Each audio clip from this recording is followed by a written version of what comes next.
Streams up, she's in the zone, breaking it down from her comfy throne. Smart as hell with a side of flair, politics sass and a killer stare.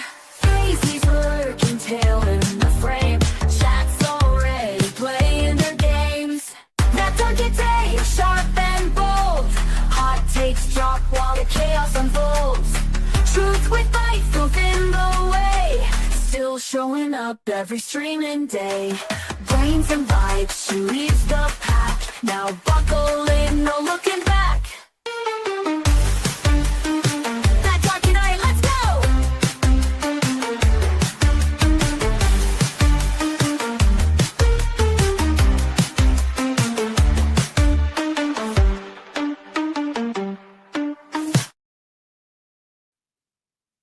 Hi, good afternoon. We're back. Finishing up. Yes, I apologize. Yesterday I did not stream. I was properly strung out, okay, by the topics, by the depression. So I just needed a bit of a break.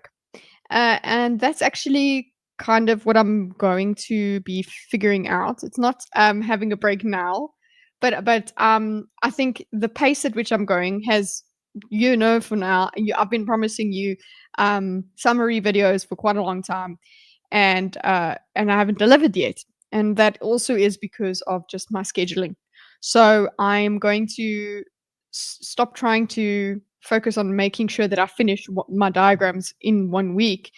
The more important thing is actually to build up a few summary videos, at least, that are set, and also set a time for making summary videos, because most of the time, I think I overestimated the amount of energy I would have post 5-hour streams and things like that. So yeah, what I'm going to do is Wednesdays will be the only days that I don't stream during the day, and that will be video creation day, and the rest are live days. So that's what we're going to do. That's the new schedule, and we're going to see if that helps us out a little bit more and actually delivers the content that I promise.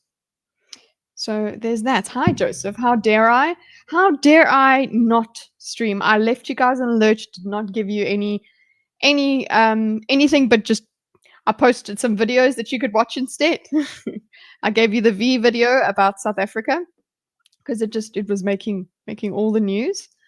And yes, it would have behooved me to comment on the whole South Africa thing yesterday. But yeah, I was busy in the beginning of the day, and then eventually I was just like, you know what, I think I need the day to let this play out, and maybe I'll talk about it next week.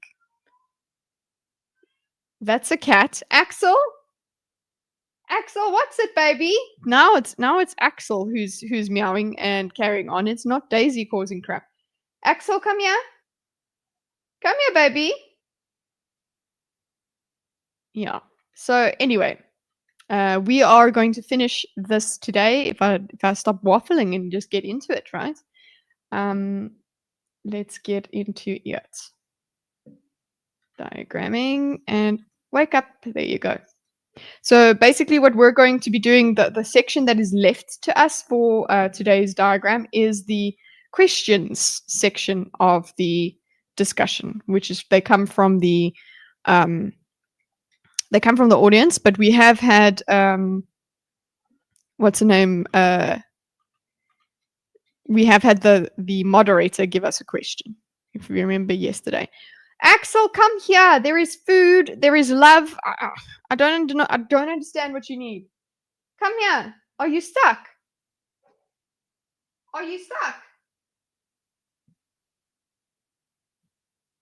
Okay, Axel! I'm just gotta check on the cat. Just hold on. There he is!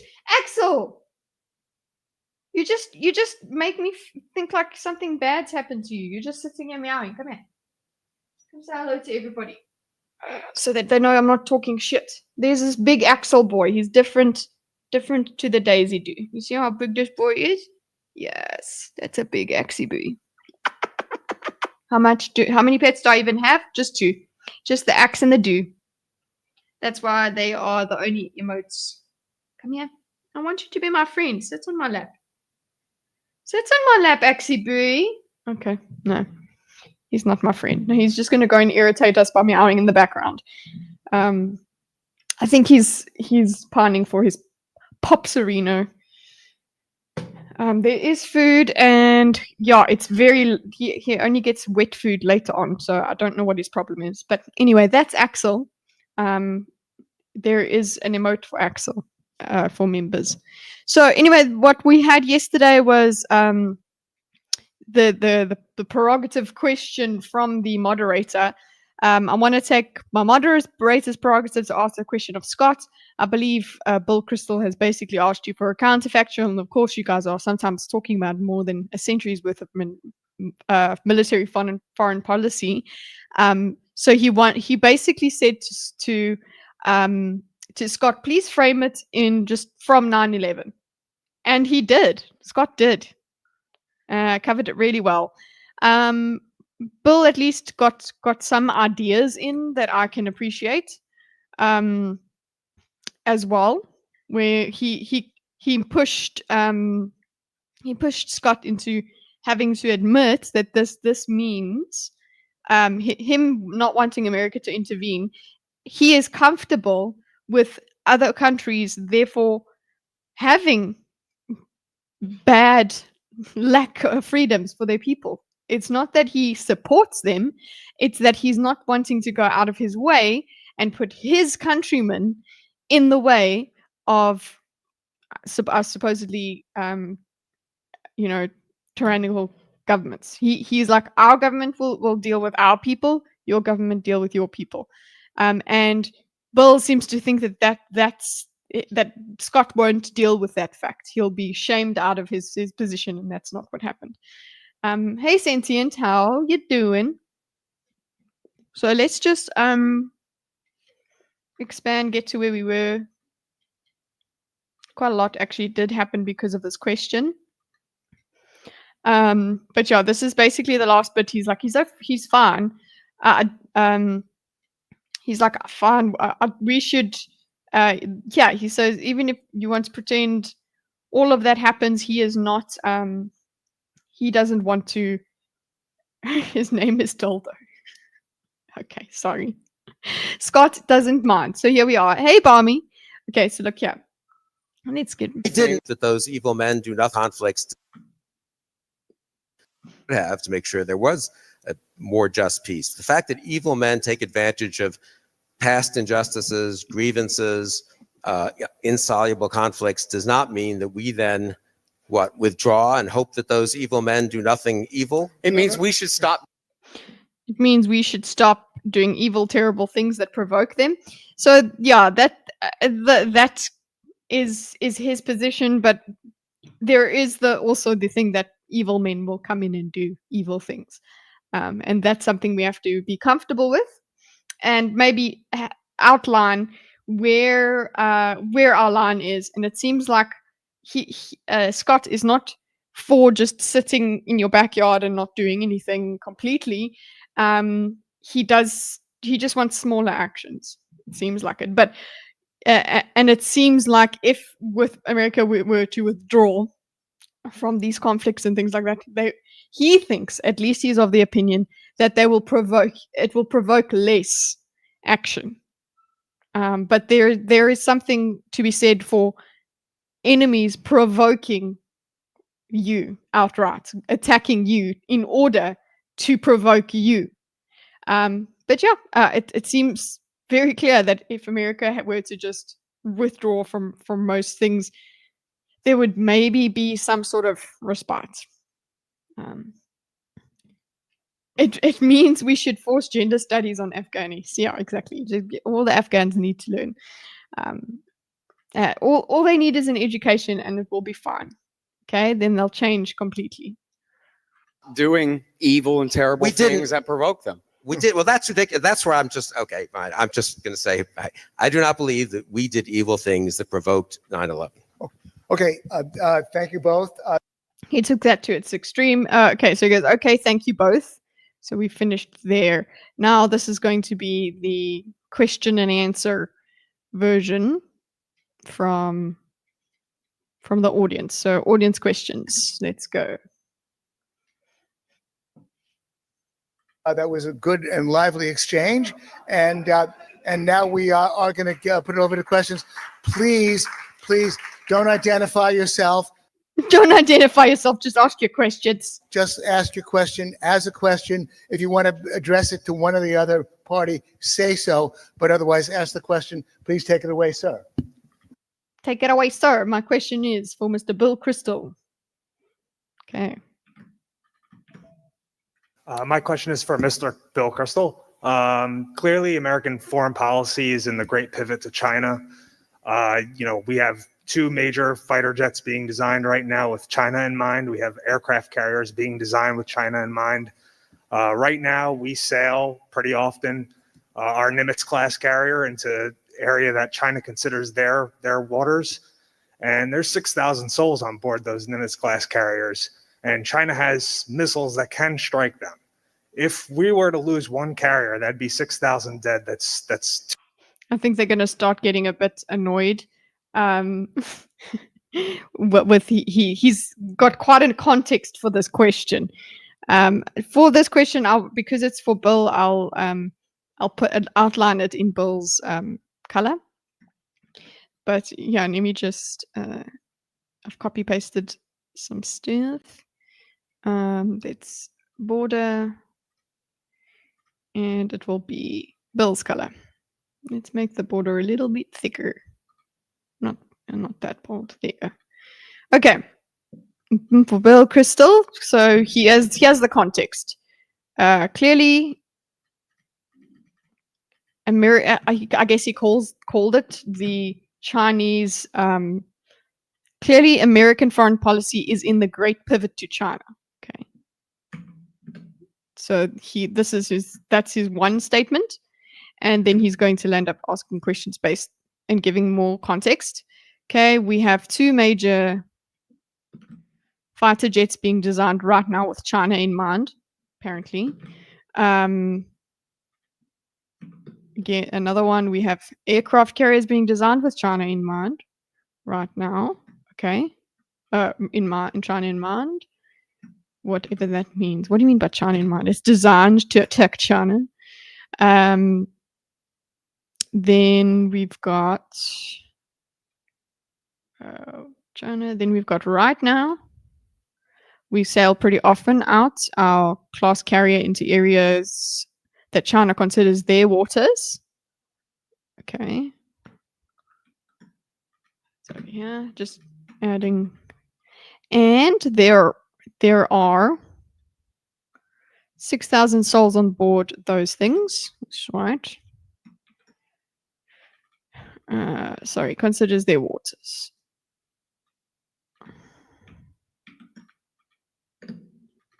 Okay, so we're going to get to the question, I swear. And there's 6,000 souls on board those class carriers, and China has missiles that can strike them. So if we lose one of those, what happens? Has a painted turtle named Reginald. I want a turtle now. I want a painted turtle now, I decided. Okay. If we were to lose one carrier, that'd be 6,000 dead. That's 2 9/11s. Okay. So we lose, just the idea is that we lose one of those. Another way you could say it is 2 9/11s, because it's a unit of measure now. In one day, I suppose he's going to say, one afternoon. What would be our response if in current American foreign policy? Okay, this is how he says it. Okay. 2 9/11s in one afternoon. What would be our response if in current American foreign policy? And wouldn't one of the things on the table be a nuclear exchange? And okay, so he's saying America would get nuclear if people were attacked. Current American policy. So is it if we used our current policy, what would our response be? Wouldn't it be, I suppose he gives us an example, wouldn't it be nuclear? Wouldn't you go thermonuclear? Wouldn't one of the things on the table be a nuclear exchange at that point? So I suppose this is kind of an interesting thing to ask Bill, because he is trying to say that America, one of the key points to, if we try and find the best argument that Bill was trying to say, one of his points is, oh, well, America is what keeps the world from going nuclear. So he is asking, well, wouldn't America be one of those countries that goes nuclear? Because every response is always on the table. It's an option, yeah. It depends on which one you take. Hello, Andrew. And at that point, aren't we, rolling the dice on the great sword of Damocles over us? Thank you. Okay, so aren't we, playing rolling the dice on the great sword of Damocles over us? Okay. I suppose he's saying, are we provoking China? Are they provoking China? Because of this, I'm just going to put here parts of Bill's argument is America in the way is part of isn't nuclear, isn't in nuclear warfare. This person also, this person's also saying, look, this policy seems to be, this is in the face of that idea, is giving, that would suggest it's provoking it. Provoking.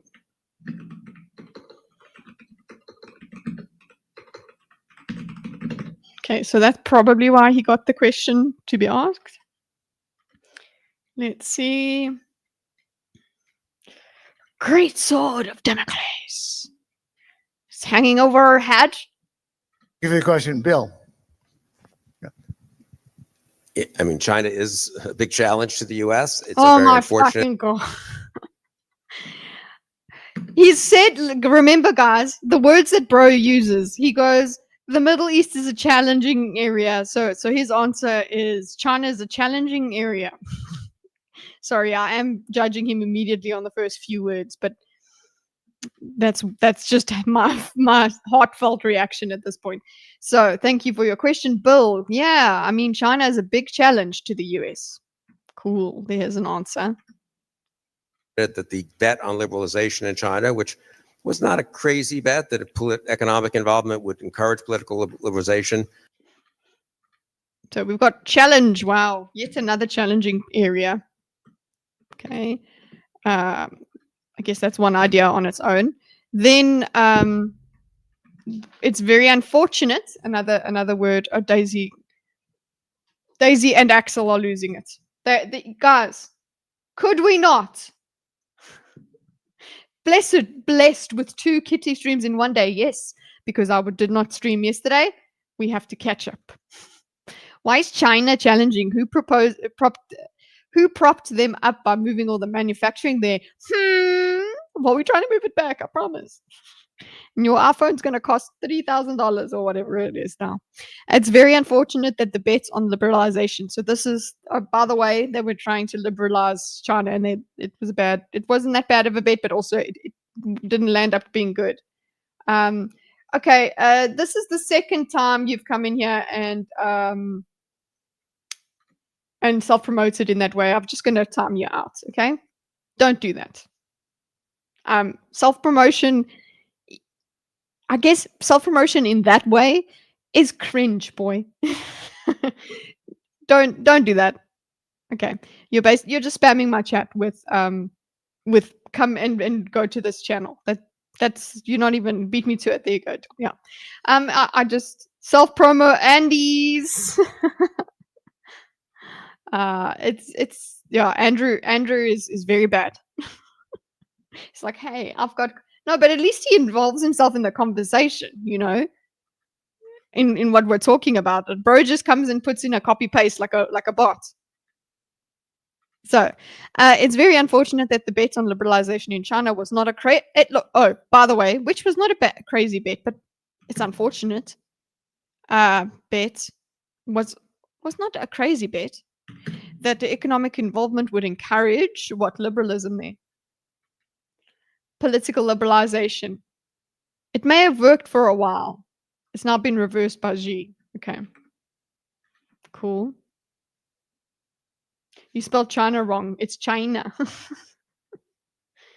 May have worked for a while, has now been reversed by Xi. We have defense obligations, obviously, to Japan, Taiwan.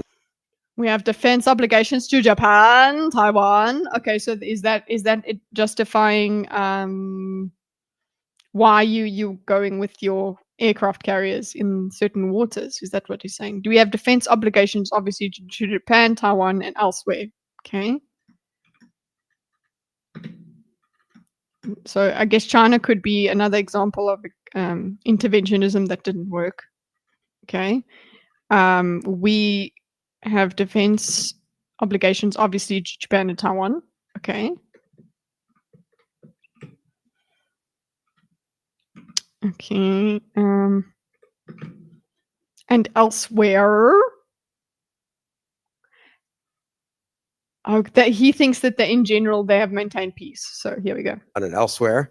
And I do think in general, those aircraft carriers have maintained the peace. And I mean, just empirically, they have maintained the peace, I would argue, in an area of the world where there are deep enmities and where there have been terrible, terrible wars not quite in our memory, but in the memory of our parents and grandparents.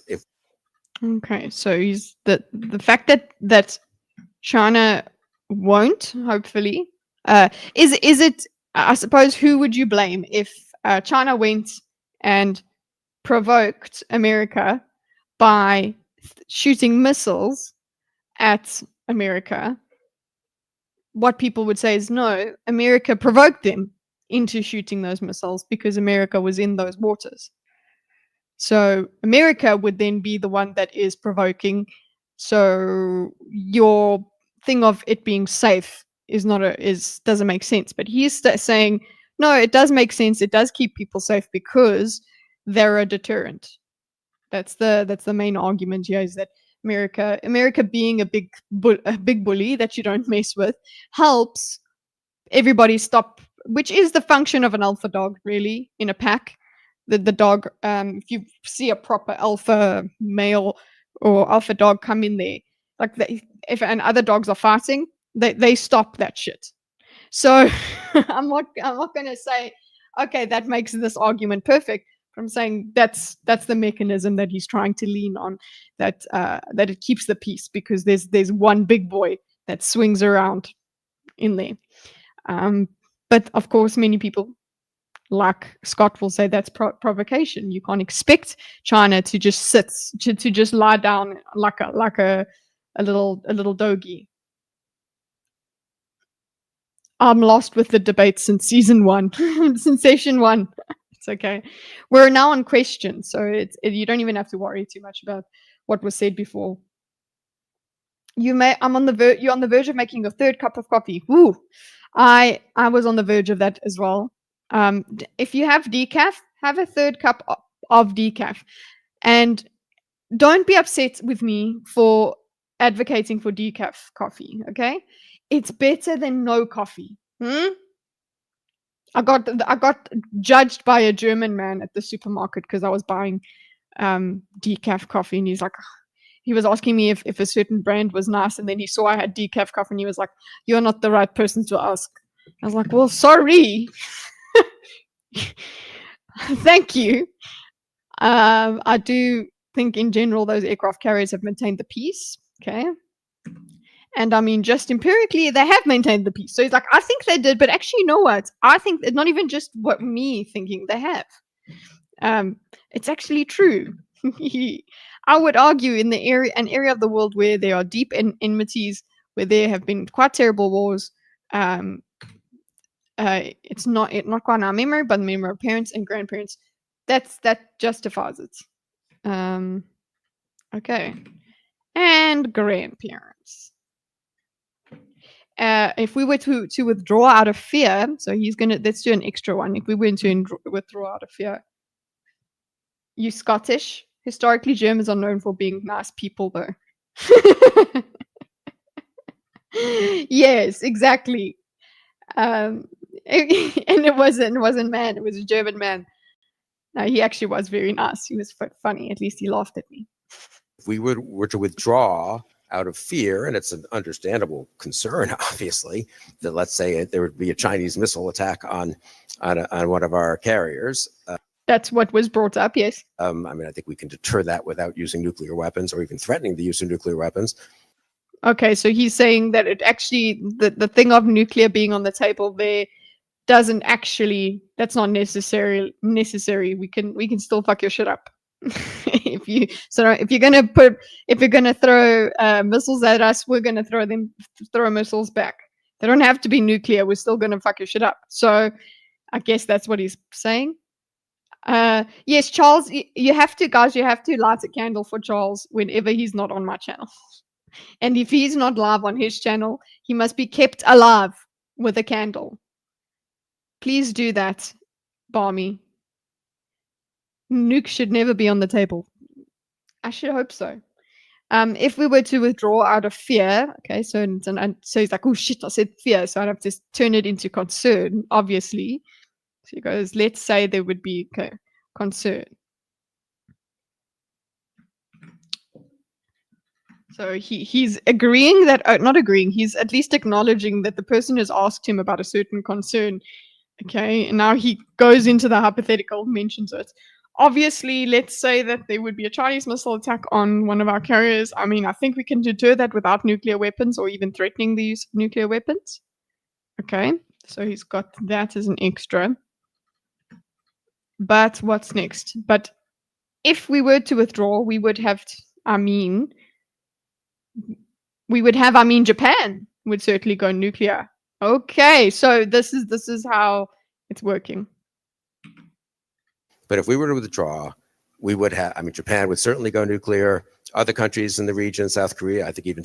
So Japan, who we're supposed to be, we have defense, we're the defense. This is what he means. Like, we are the defense. America is the defense that keeps Japan at bay. I mean, if that's what you believe, then that's what you believe. It makes sense. All I'm here to do is see if it makes sense. And that makes sense. Okay. Also, moderate racism. Yes, there's also moderate racism in that Don Kitty chat. Indeed, like any free internet chat, we're gonna have shitheads. Obviously, that's let's say the Chinese missile attack on one of our carriers. Okay, so he doesn't think it will be that America would go nuclear, because America's a good boy. America's a good boy. Doesn't go nuclear unless you make him. Nuclear weapons, but Japan would. So Japan is naughty. Taiwan, if they had a chance, would decide there's no U.S. Defense, Australia, the U.S. defense commitments have no credibility, and that creates a much more dangerous and much more unstable world. I mean, okay, so other countries in the region, South Korea, I think even Taiwan, they had a chance, would decide that America's defense is no longer there, so it opens stuff up. No U.S. defense. Australia, no credibility, and that creates a much more dangerous and much more unstable world. Okay. But I think what people like Scott want is to try that out. They want to try that out. They want to actually still see what does happen, what people do when America is not there. They don't want to. They want to take that chance. They think it's worth it because it saves American lives. Americans aren't sitting out there in the water. The silos in arguments. Am I following? This is what what's going to happen? Yes, this is what's so. I mean, if you want to create a world that has the conditions that leads to an endless cycle of violence, bro, you've just been. Okay, sorry, I just read what he says, and I mean, he is being accused of being part of the group that perpetuates eternal violence and eternal war. But it's wow. Listen to him. If you want to create Australia, the U.S. defense commitments have no credibility, and that creates a much more dangerous and much more unstable world. I mean, if you want to create a world that has the conditions that then leads to an endless cycle of violence, I would say the U.S. can just withdraw from Asia. We can withdraw. Okay, but what Scott would say is you create an endless cycle of violence, honey sweetie, baby child. You create these things. You create these crises around the world, and that adds to the net suffering of the human race, and the closeness to even more conflict. I'm pretty sure that's what the counter argument would be. Endless cycle of violence, I would say the US can just withdraw from Asia. We can withdraw from Europe. We can give up on our efforts in the Middle East, and we will have endless cycles of violence. As opposed to endless cycles of violence in Asia, like it's very easy to counter that, because eventually it is just where you sit, opinion-wise. The world is known for its stability, yes. It's already been, yeah, I know, that's the point. He's saying, no, guys, without America, there would be way more violence.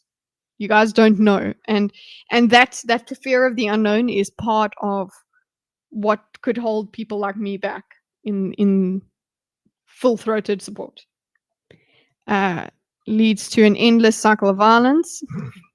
Okay, Scott's going to jump on that, right? Right? I would say the US can just withdraw from Asia. So he's like, fine, we will leave. See what you do then. Withdraw from Europe. We can give up on our efforts in the Middle East, and see, then the Afghans won't be able to teach their women to drive and shit. East, and we will have endless cycles of violence, because that's what you're keeping the world from, as we've had so many in those parts when we're not there, I suppose is what he's going to say. Draw from Europe, we can give up on our efforts in the Middle East, and we will have endless cycles of violence, as we've had in so many in those parts of the world before, over parts of the world before. Okay. In the 21st century. Comment, Scott. Well, this is going to be fun. Kitty, we'd love to see your full-throated support. My full-throated support is it goes, shut up, bitch. There was a great clip from today's stream that I have downloaded for everybody. I'll have to do some sort of I'll download it quickly for you guys, but I'll have to do some sort of edit on it to make it more palatable, more interesting. But here's my full-throated support. Shut up, bitch! There you go. What software are you using for conceptual map? It's Xmind. That's what I'm using. Xmind. So both parts of the world over the past 21st century. Okay, I think that can stay in there. It's the same idea. Okay, so that part of the world is kept sane by thingamajiggy by America. That's what Scott's about to say to Bill. I think Scott is gonna shut up, bitch, him, because he's angry. Okay, so Scott comment is what our comment on that. Comment Scott. I like this moderator. He's not tiptoeing. He's just like, hey, comment Scott. Let's put the comment Scott further back here. There. There. And we can put you as moderator. Please do not identify yourself. Sorry, I really love this moderator guy, his voice. Okay, comment Scott. Let's go, Scott. What you gonna say?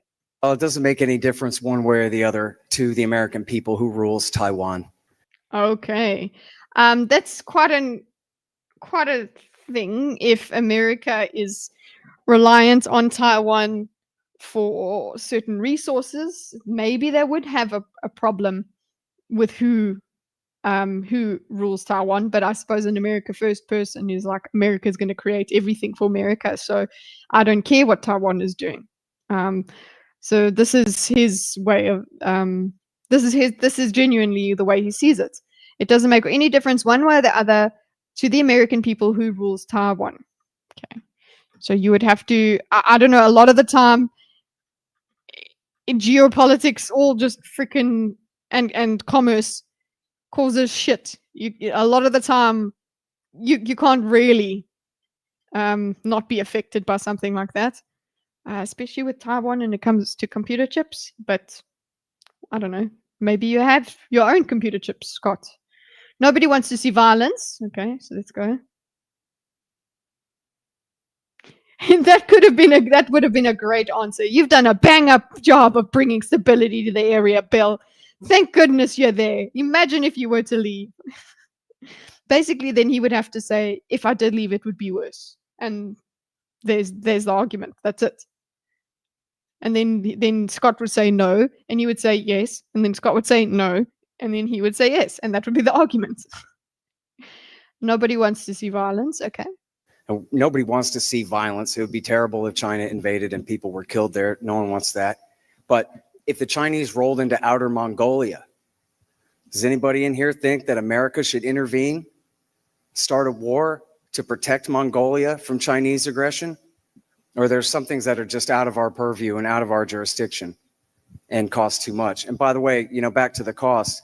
Okay, hold up. He's so cocky. My goodness. And I guess you can be. Why not? But so nobody wants to see violence. So yeah, he'll give you that. He'll give you that. That nobody wants shit to happen. But again, is it America? This reminds me of, okay, so yesterday, the stuff that's happening with South Africa. It made me go, with this in context, with this in mind, I'm like, why does America give two shits about South Africa? What would America gain from helping South Africa? And clearly there has to be something. And maybe there is some sort of push to use South Africa as a great resource, because it could be, if you use developing countries to make deals, right? You're losing China. Suppose it makes sense that you could get something from South Africa. You could exploit South Africa if you wanted to, because you're the big boy America.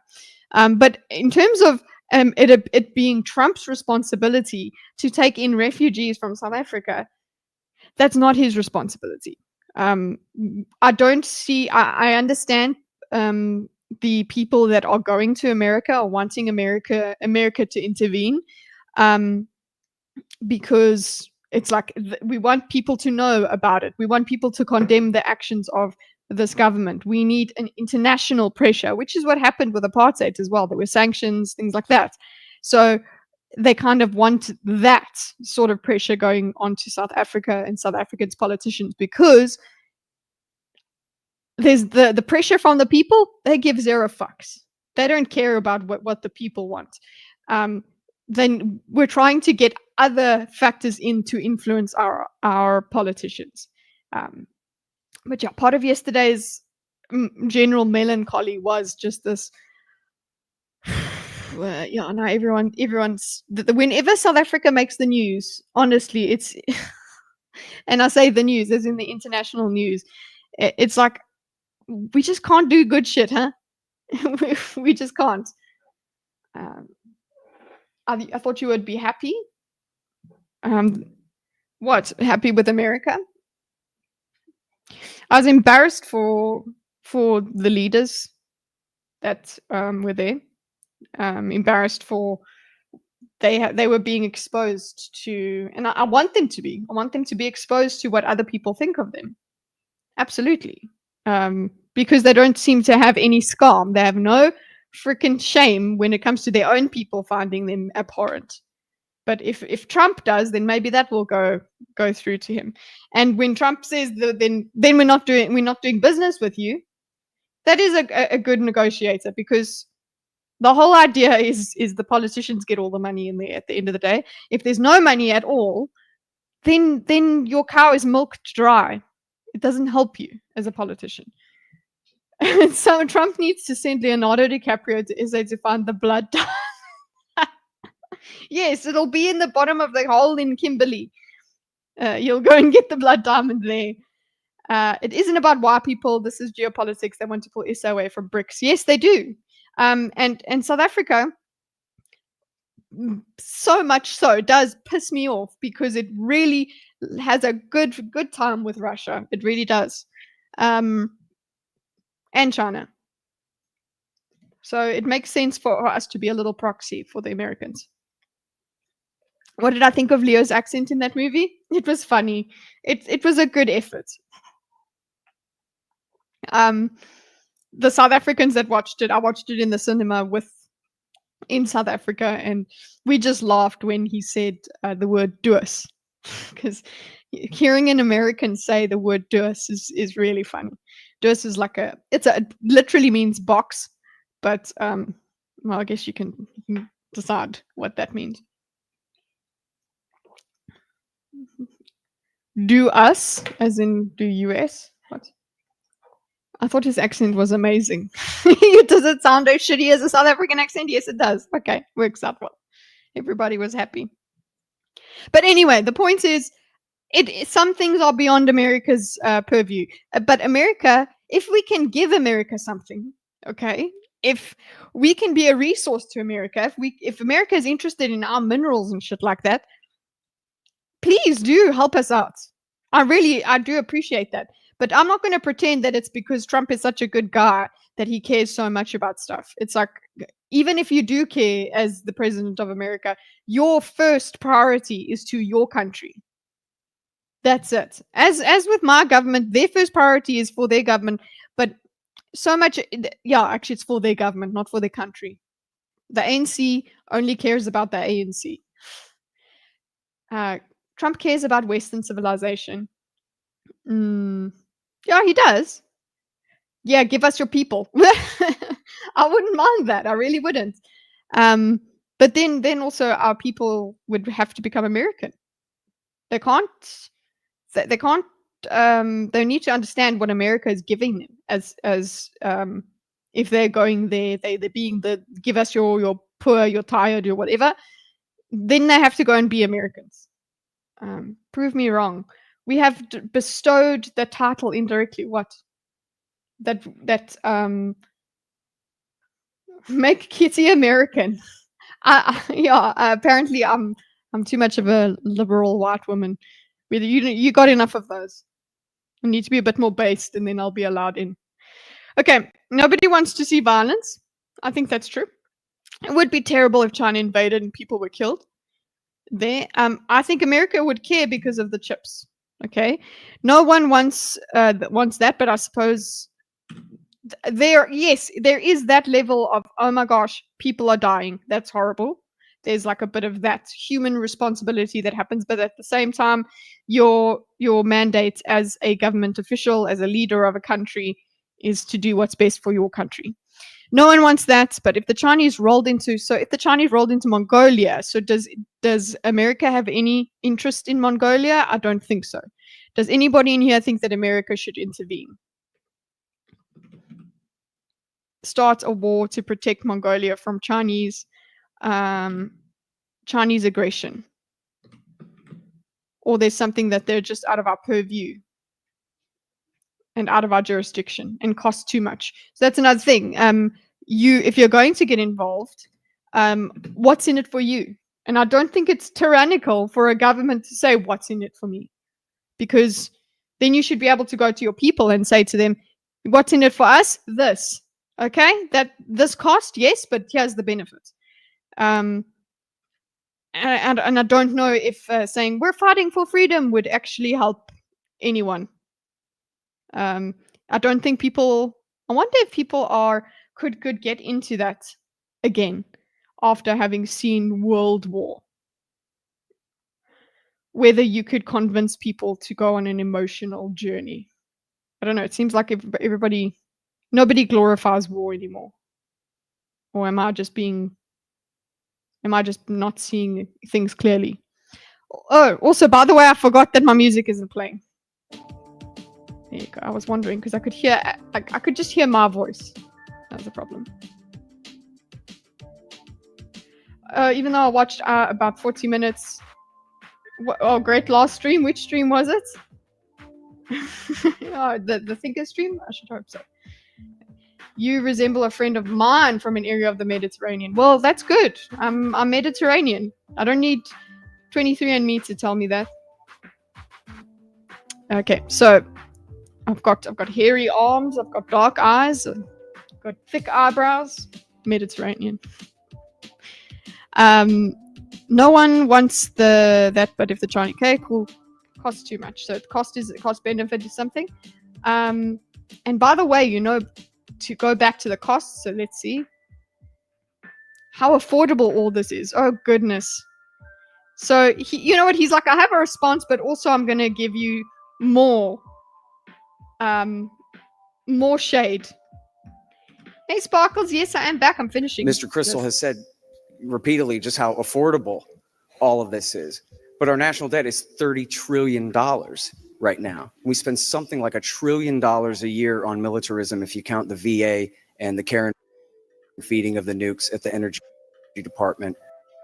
Okay, so I guess it's pretty easy to say that you would be spending less, even if you were just focusing on your homeland security, you would be spending less. If you just put all of that into your own, putting your military around in your waters, and your military, building your military expertise and shit all around you, instead of in the bases in other places, I think you would probably still be spending. You would be spending, but you wouldn't be spending as much. And that's very appealing to an American. Hey, Paffy. So, by the way, so the cost, so he says Mr. Crystal has said that this is not even an argument for people. They have to be able to, we are able to afford it. Like, the clearest part of his arguments was, oh, by the way, we can afford it. It's fine. So cost to life, dismissible. Cost to the country, dismissible. Apparently, it's worth it. So that's the thing. He says it's worth it. Mr. has repeatedly said how affordable this is. Our national debt is $30 trillion right now. Okay, and just extra. By the way, didn't need to talk about this, but we spend like something of $1 trillion a year on militarism. If you count what's the Veteran Association and the care and feeding of the nukes at the energy department, and the rest of what we absolutely cannot afford it. Okay. Okay, let's see. And the rest of that, we absolutely cannot afford it. And if you ask the people who lost, people in the wars or in the terrorist attacks against this country in the meantime, their costs are a lot higher. Their costs are a lot higher against this country in the meantime. Their costs are a lot higher. Okay, so for them to attack America, their costs are a lot higher. Is that what he's saying? Let me just... Rest of that we absolutely cannot afford it. And if you ask the people... Okay, let's put this extra. And if you ask the people who lost, people in the wars or in the terrorist attacks against this country, their costs are a lot higher. Oh, the people who lost, the people that were lost, the cost of life. And she brings that up. Now, if you have a think tank that's financed by arms manufacturers, then these are good times, and you don't probably understand what anybody else has to worry about. But there is severe, as they call it, economic anxiety in this country, mostly caused by the boom and bust crash cycle that we have. They call it the business. Look, he did the what's the name, the buzzwords, because he has certain buzzwords that he's repeating himself. Yeah, he did say boom and bust previously, so he's like, look, you see, he's just going on about it. He is professing. Why not? Now that he has the ears of the countrymen. Now, you know, if you had a think tank that's financed by manufacturers, then it's good times. You probably don't understand why anybody else has to worry what they have to worry about. Okay, and of course, this is 3 years ago. So can you imagine that if he didn't even know what was coming for him in terms of the economic anxiety. Okay, there's a severe, as they call it, economic anxiety in the country, mostly caused by boom and bust crash cycle. He really wants that to take off. They call it the business cycle. It's the inflationary money cycle. So he's just going to get some of this stuff out. Cycle. It's the inflationary money cycle.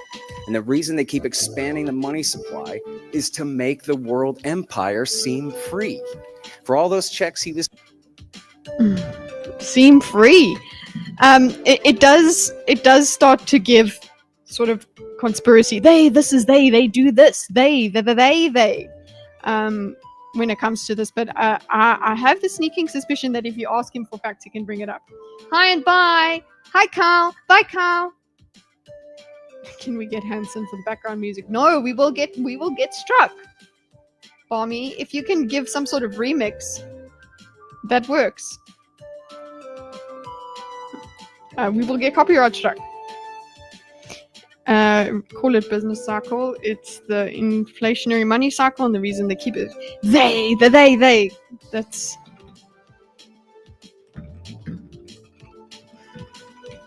starts to sound quite tinfoil hatty, like Scott could point to facts that support this feeling. Okay, I feel that.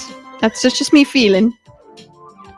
And I think I think this is when the moderator is going to be like, okay, but you've gotten your comment. Like, you don't get to you put your comment here. Okay, now you're just using it to he's dead already. You're using it to get annoyed. Quit whining. Does your ability to purchase eggs trump little Ahmed's ability to learn about toxic masculinity and gender fluidity? Yes. His cash in, they never raised his taxes once in the high. Ha! They never. For all those checks he was cashing, they never raised his taxes once in the highest bracket. Scott for president, because they just borrowed the money from China and printed it instead. So then regular people are blowing their brains out because he's very passionate to carry this economy on their back, okay? You can see he's getting very passionate about it, and the moderator's like, okay, this is not the Scott show, okay? When you are asked about this, you can spew, but for now, you're just using it as your as this crosshairs for him. Highest bracket. Because they just borrowed the money from China and printed it instead. And so then regular people. Did you see the poor moderator's like, okay, cool. You're done. You did your bit. Cool. You're done. You hit him. Stop hitting him. He tapped out.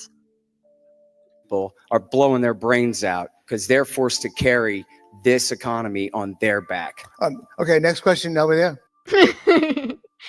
You know what? That is moderation. You should do it as a moderator. I'm learning from this guy. Just next question. You actually need to let the person figure out what the person is doing. Don't just because they haven't finished their point and they could probably carry on, doesn't mean they should, because that's not what we're here for. They can make this point and use this point in a more relevant setting if you let questions continue. So thank you, moderator Jean. Okay, next question. Do you have a license for that question? Yeah. Please. No. We have to clap. Okay, next question, please. No question goes to Mr. Crystal Reason. Okay. My question goes to Mr. Crystal. Recently, you wrote in an article at the Okay, so seems like everybody's interested in trying to call out Mr. Crystal. It's telling. I think there's maybe like one question, one or two for Scott. I think and I think one the one of them was from the moderator for Scott, but I think the audience itself is there just to pile on Bill. The chair between them seems lonely. The chair's nervous. The chair between them seems nervous. It's like, boys, don't involve me in this. Okay. Goes to Mr. You wrote an article. Okay.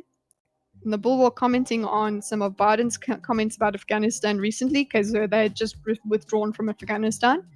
By reminding us that there's nothing low grade or low risk or low cost about any war, but that isn't true. Hard though it may sound, some wars are much more low grade or low risk or low cost than others. Okay, so the Bulwark, commenting on some of Biden's comments around Afghanistan recently. Quote, Biden concludes his anti-war discussion. Hold on, I'm going to do this recently. Quote. So his quote is, people take a long time to get the context out.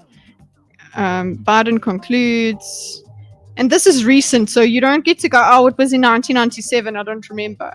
You're going to have to be able to defend this opinion. Biden concludes his anti-war discussion by reminding us that there's nothing low grade or low risk or low cost about any war, but this isn't true. Okay.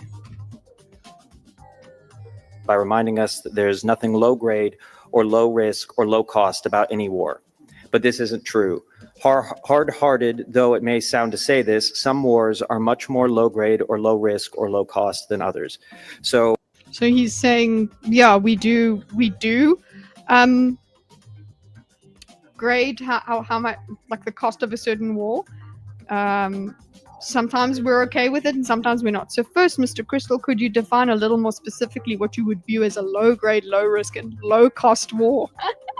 That's a good question, considering this. You're trying to tell me that there's grades of war, and people are rather of the opinion that war is bad. The end. We don't even need to get into the grades of it. We just could we not war? Could we not?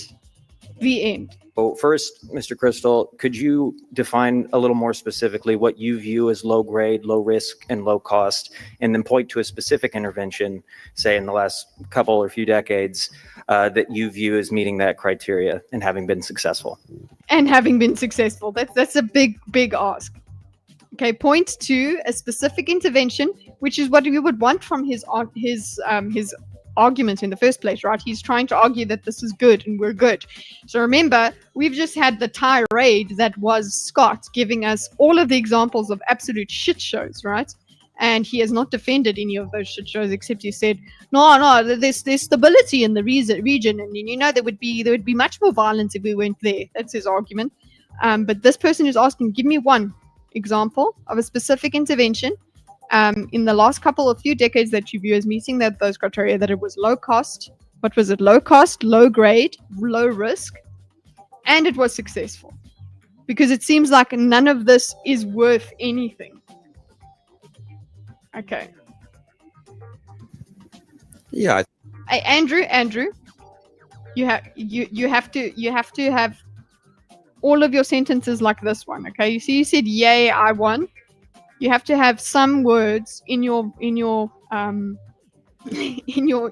chats that are not fully capitalized. Okay. I'm the one that yells here. You remind me of, you need to be part of Sitch and Adams community, but there's a person called Vinny there. Sorry for the therapy. Vinny does that as well, but he gets timed out. But because we're so chilled here and I don't have hundreds of people watching, We don't need a timeout. They're yelling. They don't have shit to give. Okay, so let's see what it is. I'm just know that everybody. Oh, you guys. I guess no. The people that have given you shit for being, for capitalizing are. They've just been giving you. They were just playing with you. So I guess ignore my comments. Sorry. We enjoy your yelling because hey, I'll yell too. I think the Balkans intervention, I would say. Okay, so he says that the Balkans intervention and having been successful. Really good question. What actually needed to do with his original arguments? He was very vague about successes. Okay, let's see what he has to say. Is there anything not vague? He does say the Balkans, so he at least lists one. And then you're gonna, I suppose, Scott will say it's not. Is this? Wait, how would you make fun of Spaniards, Andrew? How would you make fun of Spanish people? Because you're saying big the poopa the papa for the Italians. What would you do for Spanish people? Would you just be like, ole, or something? How do you make fun of Spanish people? I think the Balkans intervention, I would say. Okay, so we've got that. Oh, it's similar to Italians. Oh, okay. So he's just saying it's the Balkan intervention. Tell us more. Say, and obviously, I mean, look, I'm anti-war. Don't say that, boy. Don't say that. I'm anti-war except when I am for certain war. I guess it's difficult to be anti-war if you're part of any government, I suppose. I don't know.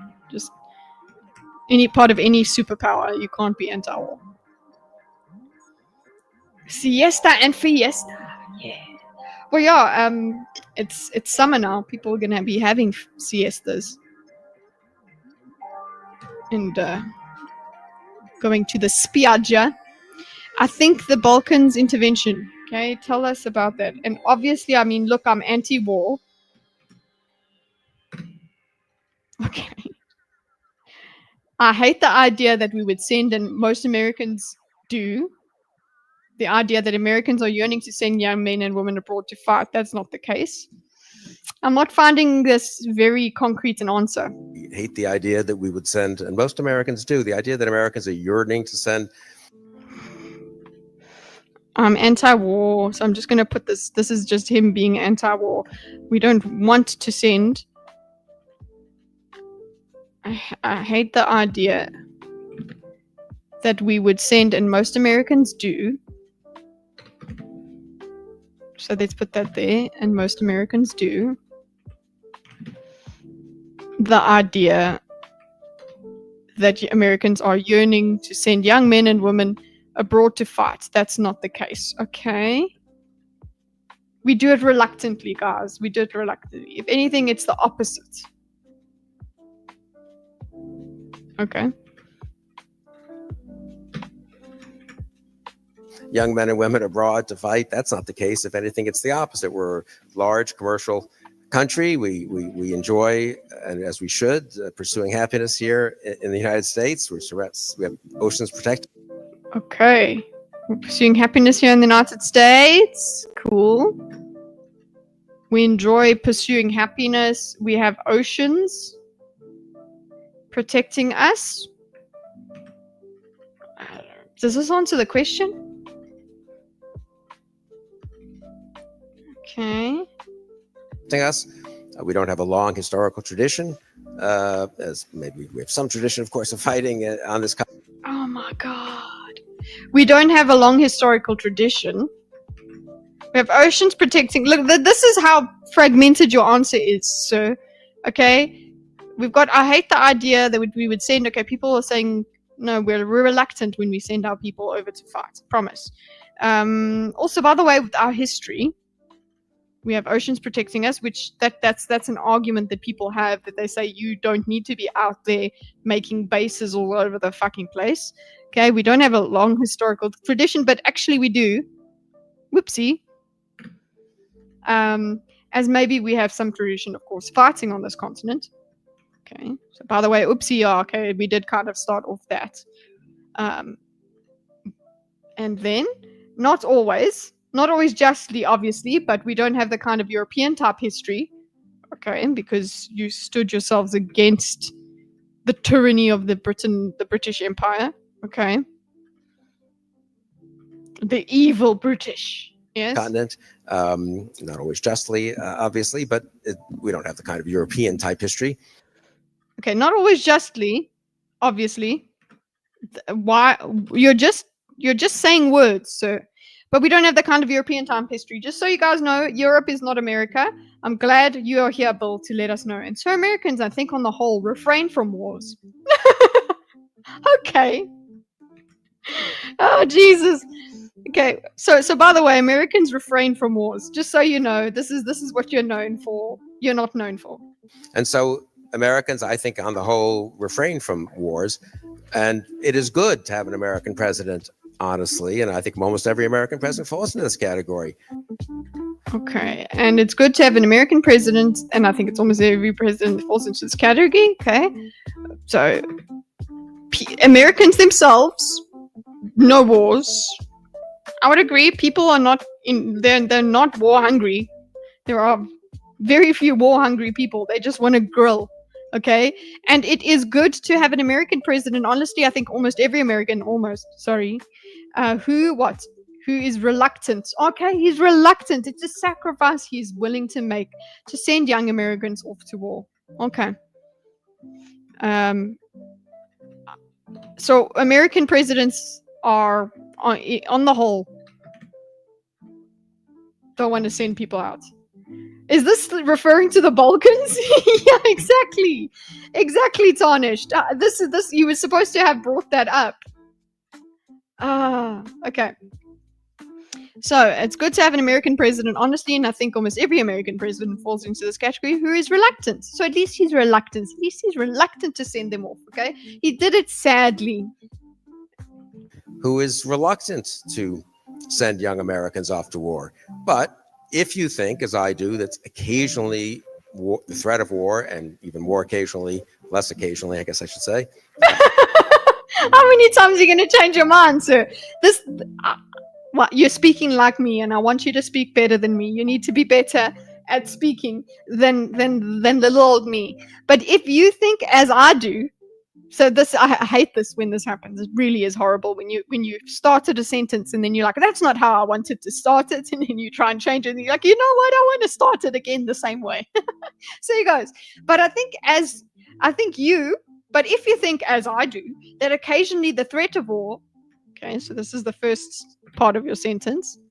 Okay, so that's what our idea is going to do. And remember, when we were looking at Jordan Peterson, he would do something like this, right? He would start the sentence, and then he would go and do a whole other idea and actually come to the conclusion. So he would have started with his conclusion. He's like, oh shit, no, people need to understand why my conclusion is there. So he would kind of partway get through his conclusion, explain, and then restate the conclusion that he started speaking about like minutes before. And I enjoyed that. I really did. Go and see those episodes. I really enjoyed when he did that. But this is not that. This is not knowing what the fuck you're saying, and that's the end of it.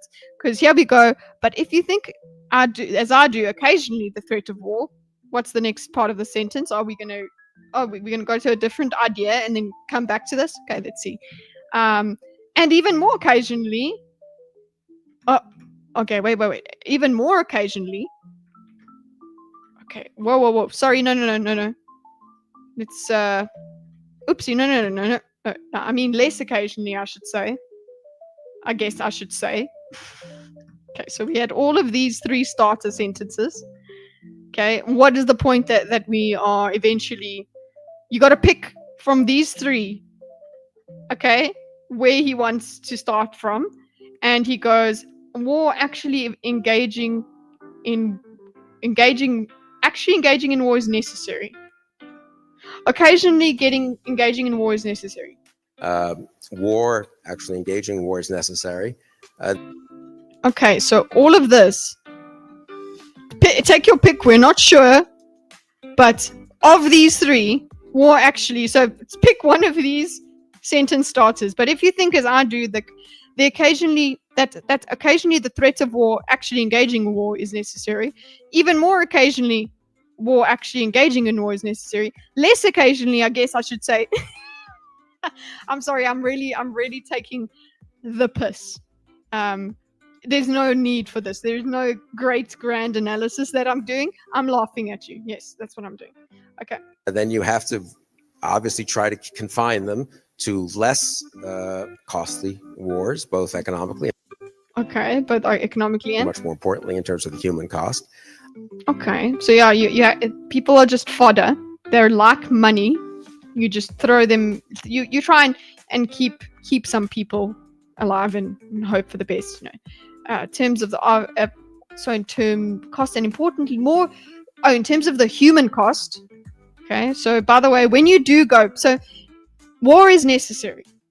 And that is part of that black pill thing that I was going through, where it's like, it does seem like it, boys. It seems like no matter what, there's gonna be war in the world. Okay, there is. So I'm gonna have to swallow that shit. Okay, let's get over that. But I don't know if we need to be making such an effort to be part of them. Maybe seeking them out, which is what he's being accused of. American government is being accused of seeking out these wars, creating these crises, or adding to these crises, so that they may benefit from them and they may bring in the war. That's why they're called warmongers. They're benefiting off of this. So I can see where Scott is coming from with this, and it's just hearing this man speak this way about war, knowing and feeling now what Scott has made me feel about him, it makes me whoa. Okay, then you have to obviously try to confine them to less costly, because it's so horrible, less costly wars. Remember he said define the question, by the way, guys, if you're not aware, the question was what do you view as low grade or low risk and low cost? Like, well, give me an example of a low grade, low risk, low cost war. And he's like, well, you just got to keep, there is a cost the whole way through. You just got to keep it low. Okay. So what people that are properly anti-war say is, no, it's never worth it. It's never worth the lives. Then you have to obviously try to confine them to less costly wars, both economically, okay, so make them cheaper, and more importantly, look, he cares about the people, guys. More importantly, in terms of the human cost, okay. So there you go. It's okay. The human cost. There's justified intervention and unjustified intervention, which is the hard part. Yeah, and which is often about how you've been convinced and how you've been spoken to by the government, what information you take, and what you form your opinions on. And importantly also in terms of the after effects. Okay, so he's also referring to the after effects, because that's definitely what Scott has done. He talks about people blowing their brains out because of PTSD. So it's like, oh, people come back from the war, you think that's done, that the cost is over. Actually, no, the cost goes on and on. It goes into people's individual lives and creates cycles of violence within individuals' lives through PTSD. And importantly, also in terms of the after effects, the sort of what messages get sent. So I would say the Balkans. What messages get sent? The after effects. Okay, I don't know what he means by that. Sorry, I tried to make sense of what he said, and I came up with something that made sense, and that's not what he said. And importantly, also in terms of the after effects, the sort of what messages get sent. Okay, what messages get sent? Balkans would be one case of a war that was worth it, and that Okay, so hey guys, he went back to the Balkans. Importantly, in terms of the after effects, the sort of messages get sent. So it's like, okay, you need to spin the effects. Bill Crystal's worth is $5 million. Okay. Everybody, just they get what they deserve, I suppose. So if you're poorer than him, it's because you're not as good as he is as a person. That's how it works. Just so you know. So your morality is it's getting you paid. Importantly, also in terms of the great effects, I'm just trying to say, like, the spin put on the after effects of an intervention. I thought he was going into the PTSD cost to soldiers. Surviving war is a cost itself, is also a cost. Okay, no, but instead he's going to say, BT dubs. Where shall we even put this? Oh, this is his answer. Yeah, the Balkans intervention, I would say. Then he goes, I'm anti-war, and says anti-war things, apparently. And the next thing he says is, so, I would say, so, when you use the word so is supposed to be like, based upon all of that stuff that I've just spoken to you about. So, hence, okay, that's what it should mean. But that's not what it happens. It's just so as in like, so, how's it going? That's basically the so he's using here. Balkans would be one case of a war that was worth it. And he says it's worth it, okay? It's worth it. Okay. That I think had pretty good consequences. Round 2, yes, I had a rest, and I'm here. We're finishing this diagram.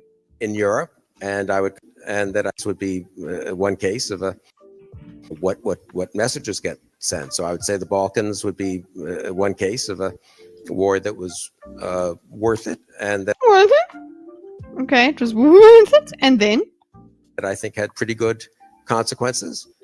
Okay, he just says it had pretty good consequences. I want you to, hey, the people that are listening over here could be ignorant like me, and you need to tell me those consequences. You need to, you really need to explain to me what these consequences, these good consequences are, so I can help you with your argument and be on your side. Thanks, Theo. Yeah, Theo. We love it, Theo. So I would say the Balkans would be one. Cool. Good consequences. Okay, in Europe. So it was good consequences in Europe. Sorry. In Europe. You better get him clearly, Chinsia. Don't take him out of context because he's got some really good answers here. Okay, Europe. And I would compare it to the convention in a place like, okay, so he just said there was good. No, not good enough. Tell me what the good consequences are. Show me the people that will argue, that will be grateful, that are grateful for it.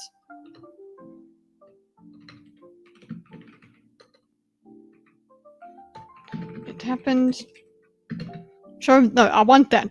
That is what you're up against when you're up against an anti-war person. It's so easy to be on the anti-war side. What? Have to somehow mash Captain with Waka Waka? Oh my gosh, that would be so cool. Captain Waka Waka. Captain, I don't know. Do something like that. And MP to put all of it together. Oh my goodness. Do it, Nobor. Or actually, if Lucifer the Doberman is in chat, we can tell him to do it. He's a DJ. So we give him those 3 songs, and then he has to put them together in some sort of mashup. and I'll send you the final product. Please do it. You ever just take a really good poop? Actually, my poops are pretty good all the time. So not even ever, just all the time. Smooth. One drop and we're good. It's a skill. So I pray for your family if you you don't have smooth poops. No, but like really good? I don't know then. Luckily, South African songs aren't too far off each other in tempo. Yeah, the other day when we were in Abu Dhabi, they were playing some South African song, and it even had "ish" in it in the background. And because at first you hear the beat and you're like, oh, that sounds South African, and then you hear "ish" and you're like, okay, that's South African. The kids see the US should glass essay just because of vuvuzelas. I should actually get a vuvuzela. No, I'll get kicked out of my apartment building. Don't forget to smash the like button. Yes, 1 like equals 1 good poop. Absolutely. No guarantees, but absolutely. Vuvuzelas, my mom was using vuvuzelas at one stage. It was a problem. Like, you know what, you kind of were like, you know what, maybe we shouldn't win. Liked for that good poop. Yeah, boy. Please make sure that you comment later with the results of your poops. Okay. Because shit happens. Lolsies. Okay, YouTube poop. I'm here for you. In Europe, and I would compare it to the non-intervention in a place like Rwanda or Syria. I would compare it to the non-intervention. Okay, so should I put this here? Okay, so he would compare it to the non-intervention. Oh, okay. So he's saying that ended up better than the look what happens when we don't interfere. Okay, when we don't intervene. I would compare that to the non-convention in a non-convention in a place like Rwanda or Syria. Okay. Again, he's brought up Syria. You guys have thwarted his idea of Syria several times, so we don't need to go through that. But I would compare it to the non-intervention in a place like Rwanda. Look, Rwanda is just like, if we don't interfere, you get Rwanda. Do you want Rwanda or Syria? Okay. Interesting. What do you have? What is the alternative? Do you let Rwanda happen, or do you let Rwanda plus a whole bunch of things happen? It's when you bring up Rwanda, that it does it gets me in the emotions. Well done, Bill. I need to read up on analysis on that. Did he just say they didn't intervene in Syria? I think he's talking about like there was initially a lack of intervention and then they intervened. Okay, so Scott's comment. Okay, so that's his answer. Guys, that's his answer. He says, by the way, so if you don't intervene, there is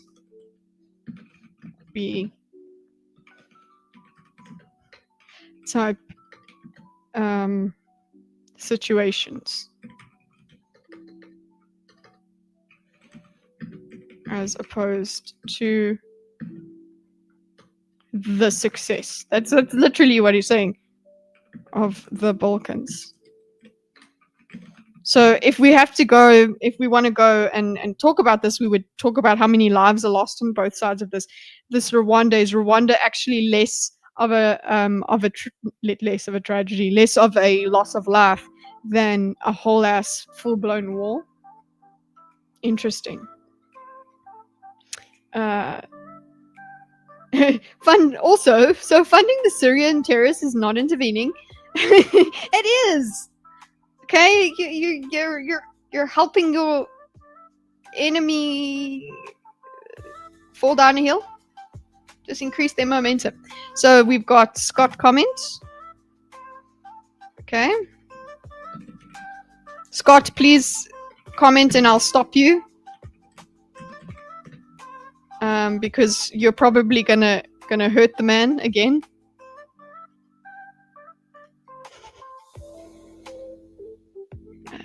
let's go over here so you can do this. Okay. What's Scott gonna say? Is he gonna say, "Shut up, bitch"? Here you go, I'll do it. "Shut up, bitch"? There you go. Scott, comment? Yeah, as Yugoslavia was breaking up, they actually had struck a deal where the Bosnian Muslims and the Croats would have a coalition, and they would be the majority, and the Serbs would be the minority partner in the coalition. And they signed on to that and accepted that.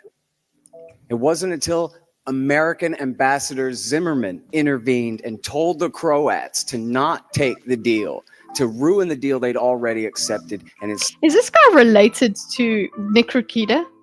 Don't you feel like he is? Sounds like something Scott would say. I mean, he would love to say it, I think. instead go to war. You can have more. And that You could have more. So, Scott's comment, yeah, as Yugoslavia was breaking up, they actually had struck a deal where the Bosnian Muslims and the Croats would have a coalition, and they would be the majority, and the Serbs would be the minority. Okay, so he's giving us this. This is where it stood before intervention, is what he's presenting to me, because I'm trying to learn here. So he's presenting this. Where are you, Scott? Here. Okay. As Yugoslavia was breaking, so that's where it was. Now, this could be a very simplified. It sounds rather simplified for a very complex situation, but this is the way he's describing it. And if true, then, and what I would need Bill to do is tell me how this is not true. Tell me how this is not true. Tell me how this is not a thing. How this was not happening. So he goes, no, by the way, they had this. They had already decided to do was breaking up. They actually had struck a deal where that's how it was going to be. Have a coalition, and there would be a majority, and the Serbs would be the minority. Okay. And then it's America. This is what this example, this Balkans example, is supposed to be like.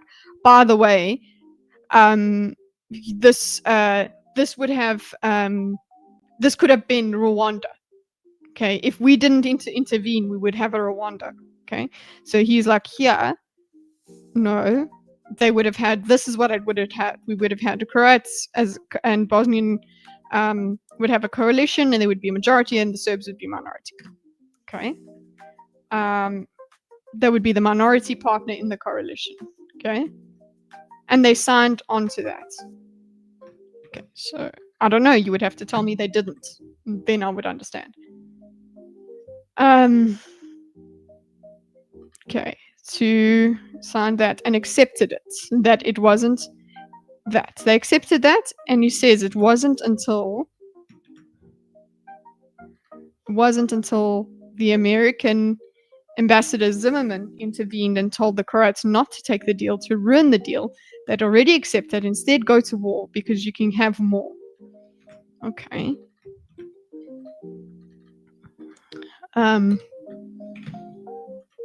So I guess he's look, we're there's also the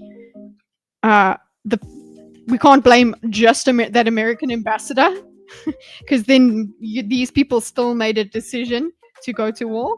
There is that, but again, the counter argument is I want America to take responsibility. I want my leaders to behave responsibly. I can't rely on other people being better to their people. was what turned the what was already a disaster in the Balkans into and instead go to war. You can have more. Okay, and that was what turned the disaster, what was already a disaster in the Balkans, into an absolute catastrophe. Okay, so this is that caused it, cause and effect. So this actually wasn't a success. Oh my goodness! Bill brought up something that says it was a success, and Scott said it wasn't. He's claiming that America solved it, was the American ambassador who helped cause the thing in the first place. So this is part of the the argument where you're like, you're creating these crises, and then you try and be this hero to the people when it's like, you caused this.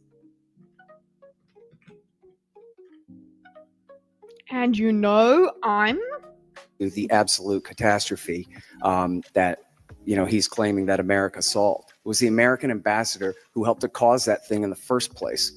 And I'm sorry, I meant to mention earlier real. There you go. So he has a response, and now he's going to do another one. You see, he's like, okay, I've got my response to the comment, and now I'm going to use my time to get my words out. Okay. It is 1 o'clock in Spain. It is 3 o'clock in UAE. Time zone supremacy. Okay, so, and I'm sorry he didn't mention it, guys. I didn't mention it earlier. Real quick here. Absolute bullshit. I'm sorry. That's stupid. No, you don't use your time to slaughter the man. You've killed him enough. Okay, you don't need to desecrate a corpse. But this is what he's doing. Like, keep your response. The comment. No, he's like, no. By the way, I've got some other stuff that I've got some other bangers here. You guys, just check it out. I'm sorry, I meant to mention it earlier. Real quick here. Look at this. When I was talking about the 2 million dead in Korea and the 3 million in Vietnam and the 1.5 million, 2 killed in America's Middle East wars just in the last 20 years. Like, I'm going to put a comment here. Just be like, bro, he's just taking to cook Bill further. Warranted, I suppose, considering the subject matter. Like, I can't. Do I blame him? Don't shame necrophilia. Oh, sorry. Normalize necrophilia, guys. It's 9 p.m. in Australia. Do you want to know the future? No, I would like it to remain a mystery so I could just have an exciting evening. Love is love, says Joseph. Oh, goodness. Simpsons quote, stop, he's already dead. We need to actually get that, Jared. Good to see you again. We need to get that as a clip, because I've just got shut up, bitch. You know what I should do for that shut up bitch clip is just put put The Rock, because that's what I was quoting. But anyway, when I was talking, but you see, if I don't use Wednesdays as video editing days, then I'm never going to do any of these things. So how did that clip even come about? Oh, you know what? It's actually a nice story.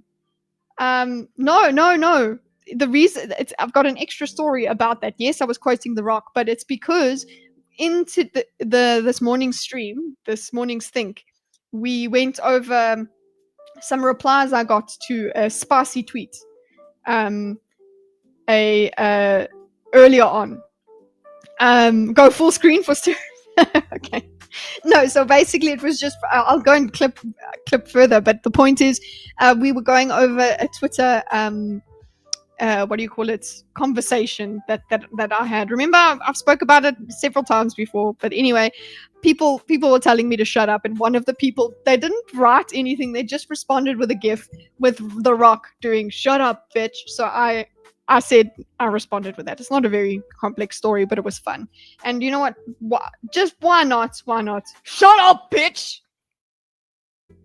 Yeah, it's fun. But I think we put it... Oh, yes, that was another one. That's another one, Dildo. But that wasn't a public one. That was a DM, and I should have kept it. It was basically, shut up, you cum slut. Okay. I haven't heard that in a while, so it's because he says it. He does that. He goes in the clip. So anyway, I think I'm a good rock, guys. You agree? Talking about the 2 million dead in Korea. So just by the way, so look, guys, I'm done dealing with this. But here's some other cooking I just thought I would do. Here's a side dish. In Vietnam and the 1.5 million or 2 killed in America's Middle Eastern wars, by the way. So, by the way, there's this. Stop it already, he's dead. Okay, thank you, Creamage. Now we have it available. quick here. When I was talking about the 2 million dead in Korea and the 3 million in Vietnam and the 1.5 million or 2 killed in America's Middle East wars just in the last 20 years, the people who always get left out of that are the people of Indonesia and East Timor and Bangladesh. He says like, oh, by the way, I've got more list of dead, of, you know, that unfortunate human cost that we were talking about. Here you go. He's got who always get left out of that, and it's quite quick and easy to just go, America created this civil war. There is a responsibility in the parties that are actually facilitating that war in their own country. There's responsibility there, but again, he wants America to behave responsibly. People who always get left out of that are the people in Indonesia. Okay, other people. So let's see. Left out of that. This is the weight of it, because he lists them. Okay, people that are left out of that are Indonesia and East Timor, if I'm saying that right. And okay, well, by the way, Bangladesh and Guatemala. It's just like, you know what? Why don't we just add to all of the? This is why he's got such scorn for Bill, because he's like, you are a supporter of all of this. He just puts him into that camp. And Guatemala, of course, 500,000 dead in the war caused by the American coup in Guatemala, by the way. So this is all the blood on American hands, apparently. El Salvador and Nicaragua. Okay, so we've got that. All America. And Guatemala, of course, 500,000 dead in the civil war caused by the American coup in Guatemala. And of course, El Salvador and Nicaragua, all throughout the Middle East. And these are essentially massacres and all throughout the Middle East. El Salvador and Nicaragua, okay? I suppose all throughout the Middle East is something separate to that? Or am I just not getting my maps correct? Okay, and these are essentially massacres and, you know, pseudo-genocides. So this, obviously, using all of this as an example, shits all over his, oh, well, you get Rwanda. You get Rwanda if we don't intervene. You want Rwanda? But he's like, these are all pseudo-genocides. These are bad things. Even in some cases perpetrated by American puppets. Okay. And, you know, pseudo-genocides, even in some cases, perpetrated by American puppets, American compliant governments, governments protected by the United States of America. Okay, American compliant governments and governments protected by the United States of America. So that kind of blends in the idea of what do you call it? Of the American responsibility and the responsibility of those nations. So it's like, yeah, well, America supports these nations. America supports these people doing things that are bad to their own nations. So responsibility of the countries against their own people blended with America responsibility through supporting such governments. Okay, taking action against their own people. Countries taking action against their own people blended with America. Sorry, not countries, let's say governments.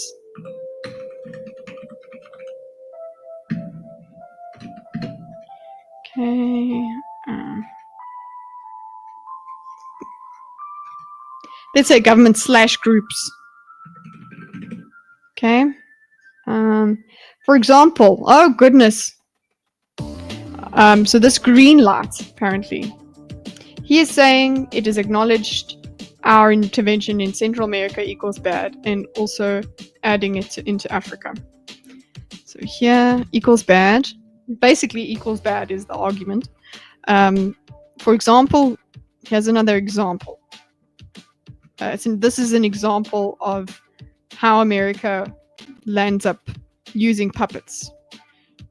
He gave the green lights, gave the green lights for the massacre of the East Timorese in Indonesia in 1975. That's quite a big claim then, because it's just like that green light, a red light or a green light could have been given. There could have been a red light. If you're saying they gave the green light, this was a choice. So ascribing this choice to America. Okay. For example, Gerald Ford gave the green light for the massacre of the East Timorese in Indonesia in 1975. Richard Nixon gave. So here, Richard Nixon gave. He's waiting to be stopped. Richard Nixon, because you can see the way he's speaking when he's holding the mic. He's like, hey, by the way, I'm getting this out before they stop me.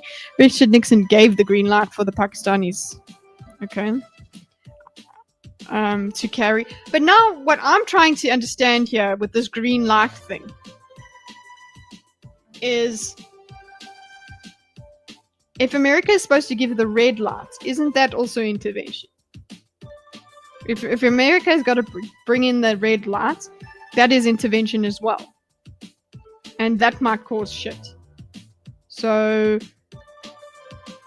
what I would want to say, what do you want? What would you have wanted Nixon to do instead? Because the non-intervention would mean that there is no red or green light then. But the point is, I guess he's just like, there's a green light. That's the point. Atrocity Pakistan needs to carry out in Bangladesh and etc. So this is what I want to say is, well, America could give the red light and doesn't. Problematic.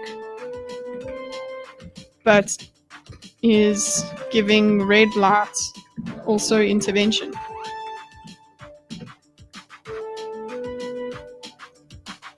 Like, how is it America's choice that it gives red and it gives the green light for this? Like, who asked them? If you want true non-intervention, yellow light, economic investments, i.e. what Trump is attempting. Yeah, okay. Stop giving lights altogether. Yeah. What's the point here? The US is supposed to avoid all geopolitics in general, because that wasn't his point earlier. That wasn't his point earlier. I think the point here that he's really mostly focusing on is they gave the red light. They do this. America actually bears responsibility for those it supports. So it's, even if they're not coming in to stop things, I think it also judges the intentions of America as well. Sorry, also exposes intentions of America not always being pure. Yeah, it's or towards non-violence by default. That's another criticism, because it's like you're purporting to be this watchdog of the world that is trying to bring less violence to the world, but here you are acting in a way that allows this.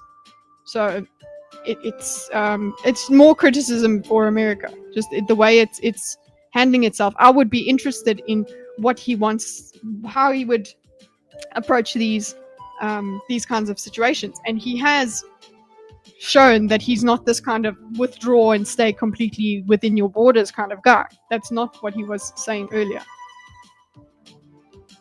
Okay, so Richard Nixon gave the green light for Pakistanis to carry out their atrocities in Bangladesh. Okay. Gave the green light for the Pakistanis to carry out their atrocities in Bangladesh, and et cetera, et cetera. He always says, not just tonight, but always, America has kept the peace for 75 years. Are only white lives important? Does it only Whoa. matter that So it's his turn to moralize. So he always says, not just tonight, guys, by the way, he always says this. This guy is a I guess this is in relation to the people that get left out. So he always says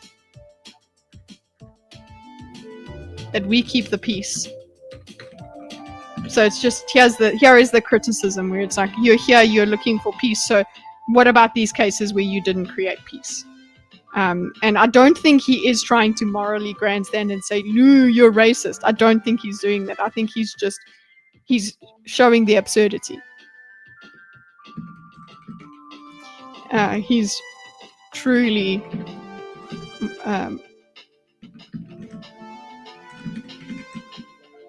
against racism. He's pointing out how critical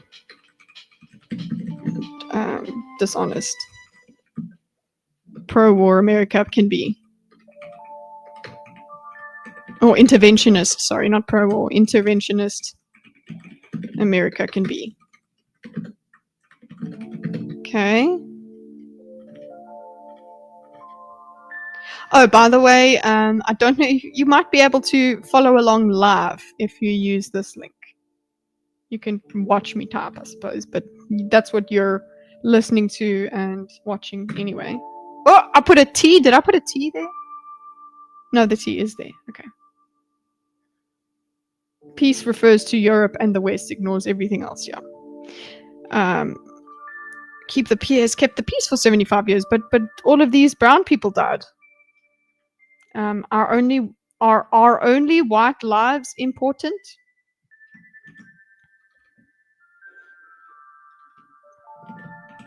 So you can't call it peace if you can't call it peace if all of these people over there died.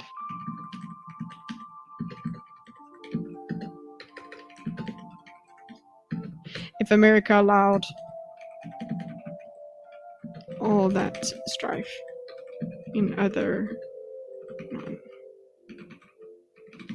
places. Stalker. Luna, go flush your toilet for me and film it with GoCam. I think it's hilarious. It goes backwards. No. I'm not from Australia. Okay, there. Are you? Okay, are only white lives important? What's next? Does it only matter that Russia hasn't fought Germany again? Okay. Which is based on that point. that Russia hasn't fought Germany again? And these other people's lives just don't count? The USA has...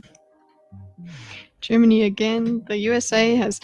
he's enjoying this. This is him scorning Bill. So him using this emotional language here. The USA has killed a Holocaust worth of civilians. So he's getting very political, emotional here. He's just getting all of his grievances out. And now that you can hear the moderator stops. I thought you were down there for some reason. I wish I was. Killed a Holocaust worth of civilians. Okay, let's summarize it there, Scott. Let's summarize it there, Scott.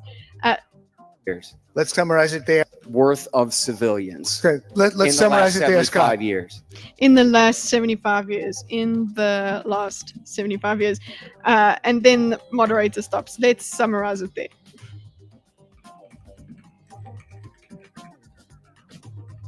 I think I'm just going to say, stopping Scott.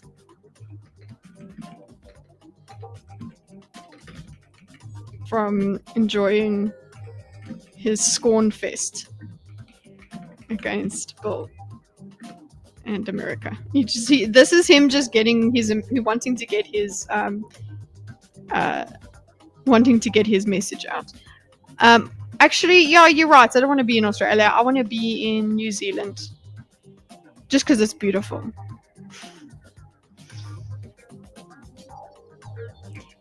Eating well to be a healthier person. No. Eating healthy to have the most satisfying poops. Yes! Hey! And I like that you're using the emojis. Okay, let's summarize it there. Scott, sorry, that's the wrong color. Scott, you gave your comment, but then you went at him even more. Okay, what's next? Does he continue? Let's summarize it there. Next question. Yeah. Sorry.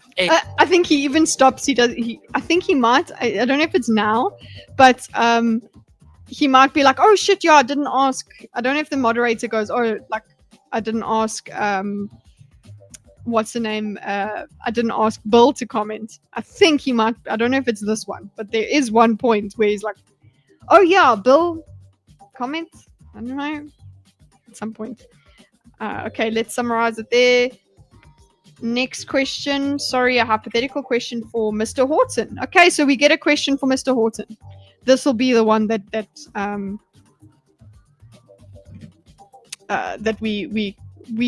the moderator has to remember to ask Bill to say something. Okay. A hypothetical question for you, Mr. Horton. Let's say you are the resident of a totalitarian nation like Australia, and let's say that's pretty funny.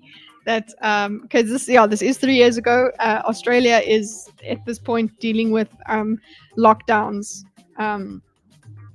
So hypothetical question for you, Mr. Horton. Let's say so this will be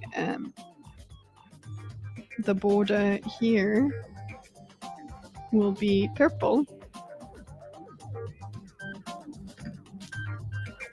Let's say you're a resident. This can be. Let's say you're a resident of a totalitarian state. And that's why people laugh. Don't forget, Australia built camps to put COVID patients in here. Australia, and that's why people are laughing, because they think they see that as it's not bad. They weren't killing people. They were just beating people up. They were just beating grandma up and taking grandpa down. And arresting grandpa for taking a walk during the wrong time of day. That was not as bad as proper violence from government. Kitty now wants to leave the freedom of monarchy for the authoritarian democracy because it's purdy. Exactly, because it's purdy. The freedom of monarchy. Yes, actually, that's true. Just don't mess with other people with them, and they may let you live. Let's say 10, 20 years pass, they're still locked down, the rest of the world is back to normal, they are still under lockdowns, you live in Australia. Would you like America to intervene to come save you in totalitarian Australia? Oh, I love this person's voice. Okay, let's say they 10 to 20 years, so it's like they don't get out of lockdown. The rest of the world is back to normal. This is hypothetical, so interact with the hypothetical. Let's say they're still under lockdowns. It's back to normal, and they're still under lockdowns. You live in Australia. Would you want America? Guys, the king is phoning me. America.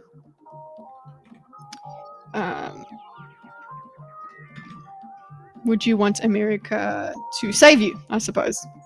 This is the kind of question that I try to interact. The reason why this conversation appealed to me, because it was like I do. One of the things when I was younger was, would America save us? Kind of thing, and it's like, why the fuck would America save you? Why does America have to save everyone? Would you like America to intervene to come and save you? Of course, that's just like, well, you see, because you benefit from America's control of the world, so maybe you should be happy about it. And no, Scott is based about this, of course. Hey, Lucy, Lucifer, there's a mix that's supposed to happen with 3 songs, a South African song, 3 South African songs, and Waka Waka Eh Eh. So let's see. No, absolutely. I would not want that. And especially looking at the consequences of American intervention there. But, I think So he's sticking to his principle. No, absolutely, I would not want that. Okay, because that you're somebody proposed a situation in which he supposedly benefits from America, and he's like, no, thank you. I'd rather just fight it out myself if I was in that position. I would not want that, especially looking at the consequences of American intervention there. Okay. That's the track record wise. Okay. And what else? But I think there's going to be a very strong reaction in Australia. Okay, so now he is talking about he's actually going beyond the hypothetical. I suppose he could, because he answered it. there's going to be a very strong reaction in Australia, and they are under an absolutely authoritarian lockdown system right now. Do you think there was a big enough reaction? Waka Waka Eh Eh, that's the song. An absolutely authoritarian lockdown system right now. Okay, so this was 3 years ago. It was still lockdown time for Australia. What do you think, Creamage? But I think there's going to be a very strong reaction in Australia. Was there a strong reaction? Was it an effective reaction? I suppose because they're not under lockdown. What got Australia out of it? Aussies did lose a war against emus. Yes. No. So there wasn't there was complaining, which it seems like Australians do. They complain about their government, but the government is the one that relented, it seems like. But they still have regular elections. Okay, at least for now, I guess. They still have regular elections, so this is kind of saying it's not the kind of place that would need an intervention anyway. Okay, we'll see, but I'm predicting the resounding defeat of everybody in charge of that country. Now, after they've pushed things so far, is that what happened, Creamage? This is 3 years ago. He goes, at least for now, I guess. And he, as part of this, he's like, by the way, what I predict is that they're going to sort themselves out without any intervention. Okay, we'll see, but I am predicting the resounding defeat of everybody in charge of that country now, after they've pushed things so far. And I don't really get that idea. I really don't, but I could be wrong. My go-to meal in an airfield is an air-fried chicken fillet and a side of broccoli and sliced apple. Broccoli and sliced apple, which is a very poop-friendly meal. Very good fiber there. The people of Victoria literally voted back in the tyrannical Premier Don Andrews a second time after putting them under heavy lockdown for 2 to 3 years. So the reaction wasn't... yeah. So my instinct there was not right. My instinct there was right. No, they didn't just kick everybody out after that. They've pushed things so far. Okay, so that didn't happen. But one more thing too.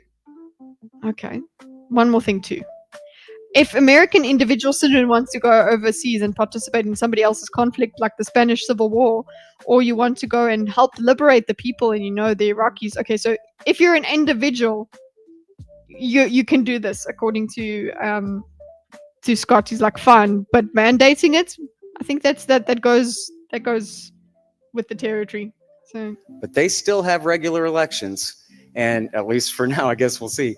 But I am predicting the resounding defeat of everybody in charge of that country now, after they have pushed things so far. But one more thing too, if Americans, individual citizens, want to go overseas and participate in somebody else's conflict, like the Spanish Civil War, or you want to go and help liberate the people in, the Iraqis enslaved under the Dawa Party now. Okay. So as individuals, but you don't have the might of America behind you as individuals, right? But try and get them together. He's like, fine, if you can get a whole party together, then fine. As long as you as individual citizens, sovereign citizens, go and travel and do the thing to save other people, then you're free to go and do it. Just leave me out of it. That's what he's saying. Okay.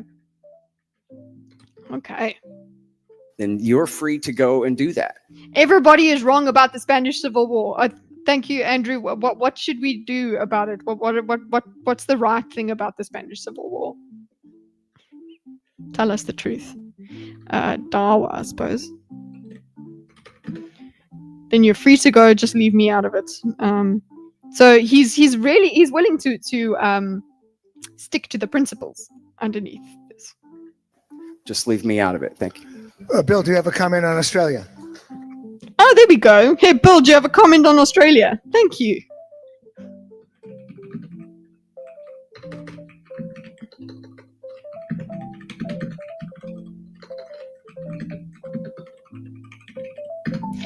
Okay.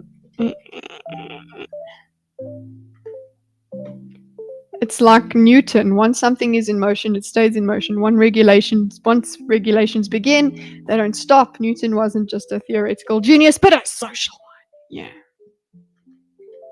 Okay. Tell us, Bill. What insights can Bill give us? Okay. I'm going to have a comment on a discourse that, trivializes the Holocaust by saying, Oh, he says I'm not going to. Oh, this is horrible. I remember this now. Okay. Do you have a comment on Australia? I'm not going to have a comment on a discourse that trivializes the Holocaust by saying the United States has conducted Holocaust. That was not the answer. That's not what we're talking about. This question is here. This is what we're talking about, Sir Bill. And he's like, aha! You know what I'm going to do? I'm going to respond to this thing over here. I'm going to respond to this thing over here where you said a Holocaust. I'm not going to contribute to a discourse. It's like, this man over here, he did a bad, so I'm not going to speak to him about anything. This thing over here, he did bad here. Oh, God. Yeah.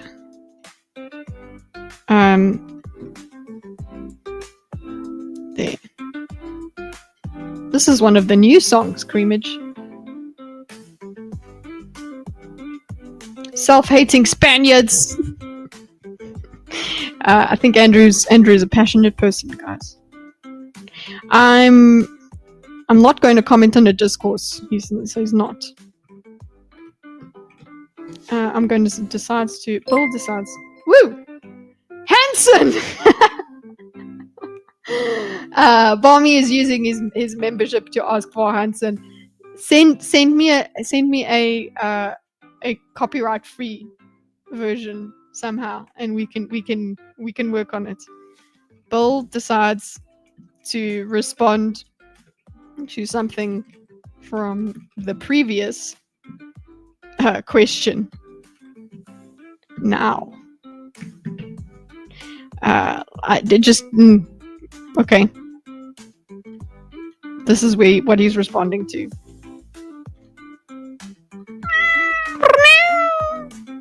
Gotta go take care of all. See you, Barmy. We'll get something Hanson-y. Thanks so much for hanging out on both streams today. You two really censoring my chat because I mentioned the Holocaust. The Holocaust. That's horrible. the United States has conducted Holocaust that attacks, that demeans the United States in really a grotesque way. If we demeans the United States in a grotesque way. This is not what we're talking about over here. You're just talking about these. Like, you know what? I actually have a problem with what you said there. Sure. I'm going to have to comment on the discourse. So I'm just going to morally grandstand. But bro, the man that you're trying to shame thinks and sees you as having the blood of that many people on your hands. Like, you stand for that. You stand for that institution. So you can't You can't accuse him of trivializing the Holocaust. He's not trivializing it. He's actually saying it is as bad. That's what he's trying to say. He's trying to say it's severe enough. Scott said it's a naughty word. At the text that demeans the United States in a really grotesque way. Okay, so no, what it should do, what he's trying to do, the reason he uses that word is to make you wake up and say, this is really how bad I view your actions as. That's how badly I see them. Oh, but you're trivializing. And I think Bill, what's her name? Bill actually, not Bill, Scott does actually say to him, you're trivializing, honey. If you don't take my words the way I meant them, you're trivializing. So really not a great response here. Did you see Scaramucci on British radio? No, I did not. What did he do? What was he talking about? Surkov? What did he do?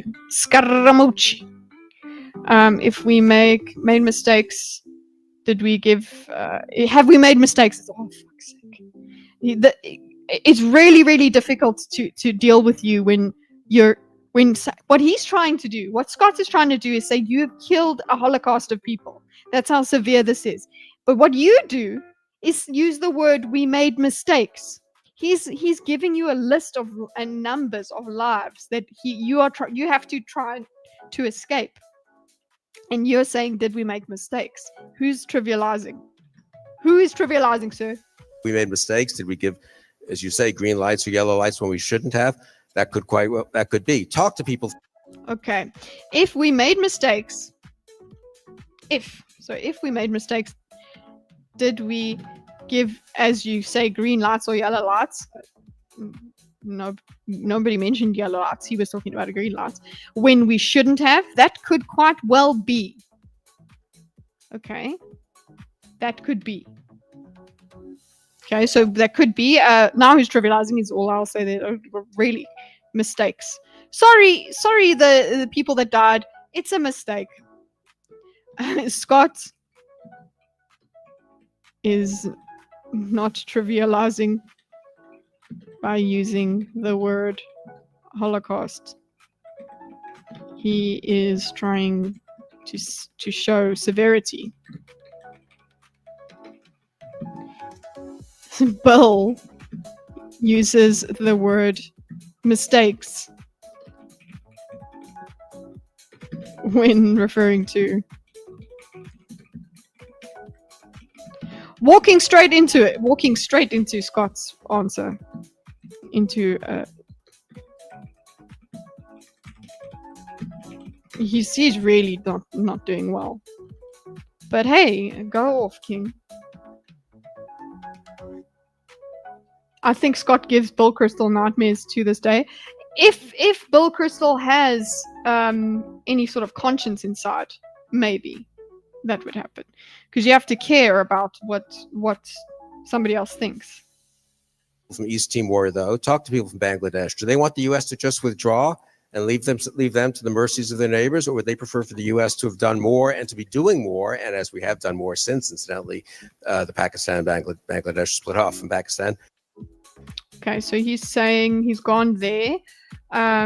Talk to people, because this is one of the things that I wanted. Is I said, no, show me those people that are happy about it. Talk to people from East Timor. Though, talk to people from Bangladesh. Do they want the US to just withdraw and leave them to the mercies of their neighbors, or would they prefer the US to have done more and be doing more? And as we have done so more, incidentally, since that split off from Pakistan, doing more to keep the peace. Okay, so this is a lot, the peace there. Okay, so basically he puts a lot of words together to say, by the way, we've got the mistakes, but then also actually ask the people. Talk to people from the East Timor.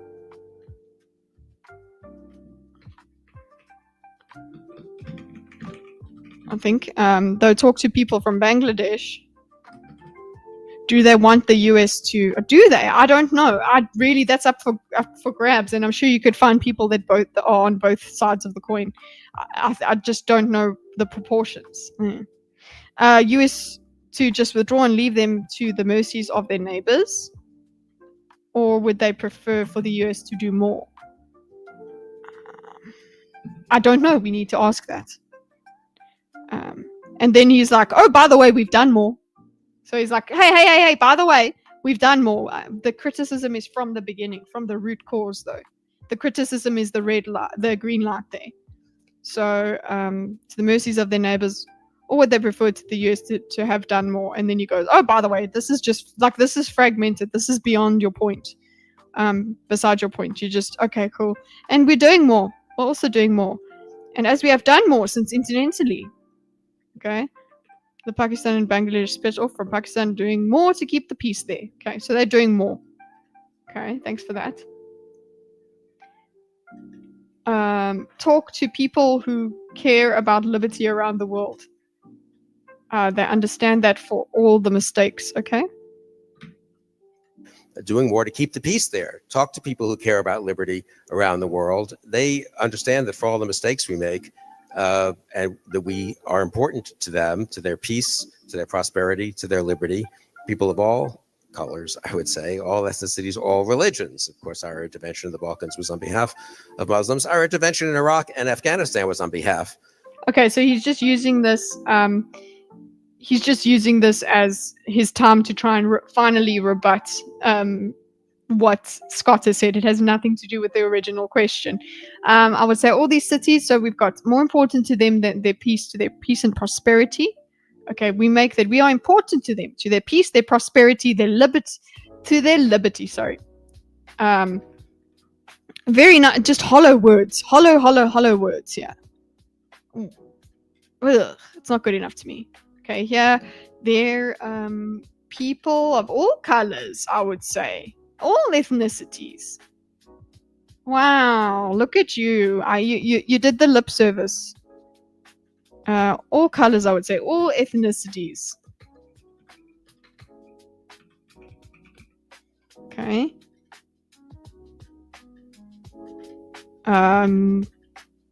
What else? Oh, all religions. Freedom! We're really good. Of course, our dimension of the Balkans was on behalf of Muslims. You see, we care. We care about people. Scott. Okay. Our intervention in Iraq and Afghanistan was on behalf of Muslims, so we care. Okay. We're good. We're good people. Oh, and our departure from Afghanistan was unfortunately left many decent people in Afghanistan who worked with us, more importantly, worked for themselves and enjoyed the relative freedom. Okay, so Afghanistan's also one. So it's like, hey, there's actually good stuff in Afghanistan. We were doing good, and now we had to get out. And now they're fucked. Jeez, I'm frothing, guys. I am frothing. Freedom of the last 20 years, now worrying that they may never have a chance at that again. So, yeah, America left, and they're fucked. Of Muslims, and our departure from Afghanistan has unfortunately left many decent people in Afghanistan who worked with us, but more importantly, worked for themselves and enjoyed the relative freedom of the last 20 years, now worrying that they may never have a chance at that again. I hope we can do it diplomatically, help get decent people out who worked with us. That's our moral obligation. And I also hope we can diplomatically, perhaps, help work for an outcome there that's less bad than, unfortunately, the outcome looks like it might be. But that's, again, where I think our intervention. Wow. Okay. So he just says stuff, just more stuff. I hope we can do it diplomatically. People get out who worked with us. That's our moral obligation. So also he cares about the people that worked with us. Look at him. But when the guy is saying you created the crisis, America created the crisis, it's pretty difficult to have this discussion anyway. We're not listening. I also hope we can diplomatically perhaps help work an outcome there that's less bad than it looks like it might be. Very nice, hedgy. But that's again where I think our intervention, both diplomatic, economic, as well, as if indeed, wow. Okay, that's how does he word this? Sorry. Mentioned both diplomatic, economic, as well as, if need be, occasionally military, is so important around the world. But just again, He's really upset about what Scott is upset about is the military intervention. I think he's okay with diplomatic, economic. He seems to understand that you can't withdraw from geopolitics completely. By being a nation, just by the fact that you are a nation, and you've established that you are an entity in the world, you are taking part in geopolitics. So I don't think you can withdraw. But on the other end, you are, he's very much not happy for this military intervention around the world. It's important around the world. So you can just say the word important, and then we can just go back to the surface level and say it's important. And then it's surface level enough. We don't have to talk about lives being lost. We don't have to talk about money being spent. And it's easy that way if we just stick to the top of it. Okay. But just again, also by the way, he's got another point, guys. The notion that like Australia may have a foolish. Okay, so he. Oh, by the way, he's going to get to Australia. So he actually is going to answer the question. By the way, he's going to answer the question. Yeah. Just again, the notion that Australia. And the notion that, Australia may have foolish COVID protocols now, and people can chortle about how that's like totalitarianism, but that's ludicrous, honestly. And a discourse that can talk about a U.S. Holocaust and about authoritarian, I'm not sure what term was used, so I don't want to characterize it, but talk about Australia even in a semi-joking way, in the same way one talks about genuine dictatorships that kill. You're really trying to moralize here? You're really trying to moralize, huh? It's just not working. Genuinely kill dissidents. I understand. He's saying, oh well, Australia's interference with its people is not even that bad. It's not even that bad. So they're not killing anyone, so we won't interfere. It's not really about freedom. Then it's only when they kill. You said it was about freedom. Dissidents really oppress minorities in horrible ways. Who can talk heavily about that? I don't know what to say. Yeah, moralizing. It's not working. Sorry, you are not getting. This is not giving you the traction that you think it is. Bill trying to moralize, to take moral high ground when Scott has thoroughly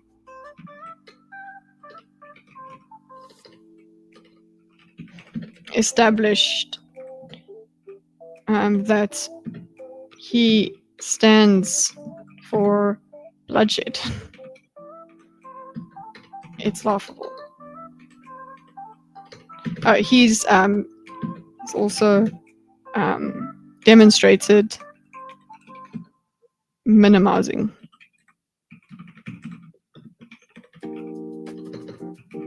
By just doing 2 lives lost. He is icky. He's very icky. Okay. Next question. Dissidents and really oppress minorities in horrible ways. People who can talk cavalierly about that, I don't know what to say. You talk cavalierly. But anyway. Next question. I don't get to answer. Well, I don't get to answer. Yeah, you don't. You don't get the response. That's not what happens. You get to comment, but now Bill obviously, Scott obviously wants to respond. I don't get the answer.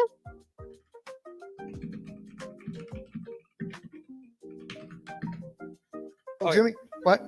Yeah, Okay. on trivializing. It's like, hey, I'm got a response to that. I'm not gonna let him get away with that, because clearly he just responded using a different time. So why not? Hey, why not? Just go for it, boy. I don't get to answer. Just by the way, on trivializing the Holocaust. On trivializing the Holocaust, our government, led by the neoconservative hawks, call every opponent of the American government Hitler. Oof. The Holocaust, our government led by the neoconservative hawks, call every opponent of the American government Hitler. Oof. That's a good point then. Sorry. You want to talk about trivialization?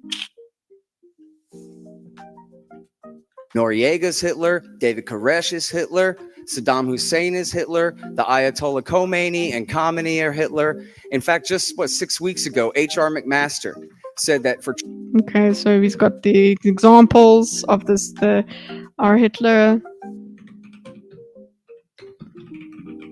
But isn't that, I suppose you're not supposed to ever invoke this person is Hitler or this isn't a Holocaust. You're not ever supposed to invoke that this is as severe, because nothing can be so severe, I suppose. That's the sanctity that's given to something so horrific as the Holocaust. But he's just exposing the double standard here. So, in fact, just 6 weeks ago, something said this. Okay. Trump or Hitler. In fact, just 6 weeks ago, H.R. McMaster said that for Trump to have negotiated with the Taliban, that's just like Neville Chamberlain negotiating with Hitler. Okay, so yeah, just more of the exposure of a double standard here.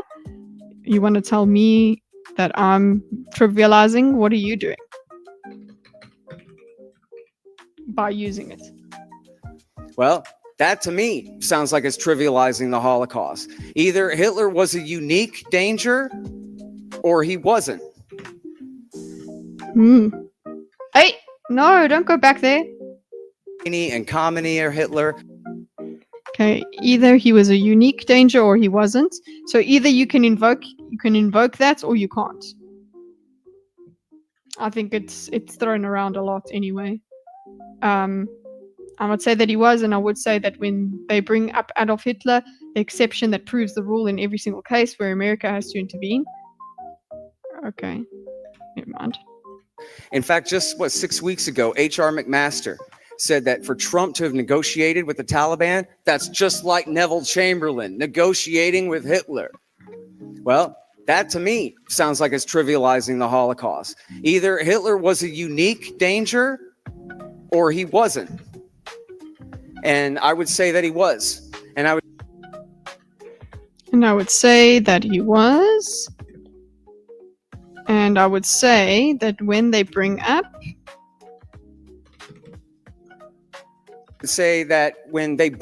Adolf Hitler, the exception that proves the rule, in every single case where America has to intervene.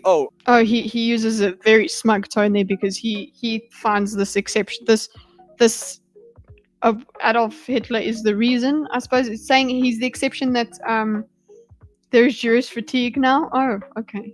Well, not for me. Muammar, in every single case where America has to intervene. Muammar Gaddafi, the guy from the Naked Gun too? Yeah, no, we got to get him too. He's Hitler too. Okay, so but I'm feeling like the exception that proves the rule in every single case.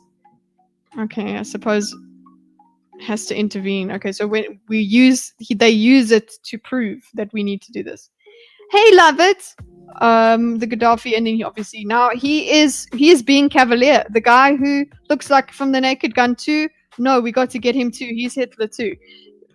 You want to talk about what's the name? Trivia being cavalier. He is being cavalier. This is why I can see Dave Smith enjoying him. They're all Hitler. Okay. They're all Hitler. Speaking of trivializing the Holocaust. Comment, Bill. Comment, Bill. So there's Bill's allowed to must answer.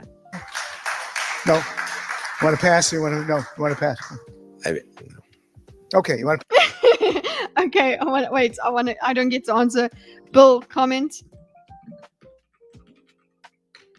You want to pass?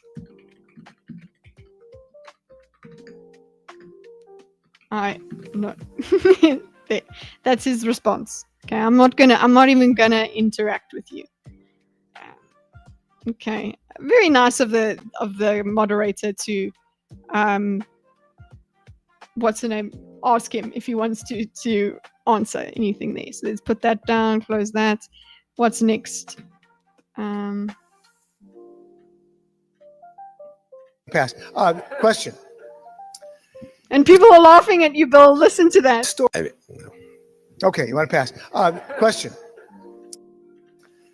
Historically, it seems that empires don't last. Question. Yes. He's like, hey, you can't just come in here and comment. Let him finish the context of his question. Everybody's had a lot of context to their questions. So listen, he's asking. Historically, it seems empires don't last. No, you don't make it a comment. So the question is, do you think world civilization has changed, that the United States would be exempt, or do we end up like Rome, England, Spain? Which one of them? Where do you see us going? You look, historically, republics don't last either, unfortunately. Okay. Historically, it seems empires don't last. Are we going to go the way of... it seems that empires don't last. Do you think world civilization has changed? I suppose he means, do you mean considering how... do you think world civilization has changed? So the United States would be exempt. So it's just, we should abandon empire because empire is just bad and it ends. That's what you need to do. Okay, and he doesn't say whose question it is for. Is it for Bill? Fortunately. Us going and end up has changed, that the United States would empires don't. Question. Historically, it seems that empires don't last. Question. Yes. So the question is, do you think world civilization has changed, that the United States would be exempt? Okay, I think it's while civilization has changed, that the United States would be exempt, or do we end up like Rome, England? Okay, so it's just saying, does this empire end because it's an empire? Because empire ends, therefore this will end, right? America will decline. Where do you see us going? Okay. Just general question. It's not for either one of them. It's just a general question. Okay. There. So I'll just put that there. It's both of them. America has been operating as a corporation. Guys, like I said, go and listen to the Rest is History podcast. They had a nice, fascinating discussion about whether empire is... They don't come to any conclusions, by the way, which is always fun. But they discuss whether empire is inherently bad. And they're talking about this in a historical context. Go and listen to that podcast. Okay, so republics don't last either, and I guess what we get here is we don't conquer anymore. We spread democracy. Our PR experts are very clear about it. That's very true. Link it, please. You know what? Let me get... Do you guys use Spotify? I'm listening to it on Apple Podcasts, but actually the Rest is History podcast. There you go. You might as well just go to the actual website. You can't reach this page? That's a lie. Refresh. Yeah. Here you go. There's the whole website. Here it is. But you can also watch it you can also find it wherever you find your podcasts. Do it. The Rest is History pod. Okay. Look, historically, republics don't last either, unfortunately. Okay, and so what? Or do we end up like Rome, England, Spain? Which one of them? Where do you see us going? You look, historically, republics don't last either, unfortunately. And so I don't know. Because they turn into Scott, I knew it. Okay, historically, you go empires. Republics don't last either, unfortunately. And so so I don't know. Because they turn into exchange. Also, I need to put this as full screen. How do I do this? Full screen layout. There you go. Okay, you guys can still hear me, but look at look at this this face. His face when he gets a response from Scott. Okay. Emperor, unfortunately, and so I don't Because know. they turn into empires. Just the way he's annoyed. Just his. I don't know. Because they turn into empires. Look at his lips. His lips stop. His lips stop. So I don't know. Because they turn into You see how his lips turn down? His lips turn down immediately. He's busy talking. He's like trying to say, I don't know. And his lips just go, I love that. Look at that. One more time. One more time. And so I don't know. because they turn into empires. He's like, oh fuck. He hasn't even processed what Scott said. But he's just like, fuck, Scott's speaking again. So he's trying to give his non-answer answer. Thanks for that, Scott. Thanks for that, Bill. But Scott's such a shit stirrer. He's not going to let you just keep quiet and say shit. No. It's because they and it's a follow-on, so I'll give him. He goes, yeah, not that. Because they turn into empires. That's why. I feel like that today, Luna. I should become the Borg. Are you going to become the Borg? Uh-oh. Turn into empires, says our boy Scott. It's kind of a burn. It's pretty funny. Like we would have to go into a discussion about how if they do really turn into empires. Because like I think any system gets it gets corrupted. Any system can lead to its own demise. But okay, he's saying they turn into empires. Empires. Oh, okay. Let him Okay. finish, Bill. Let him finish, Bill. Let him finish, Scott.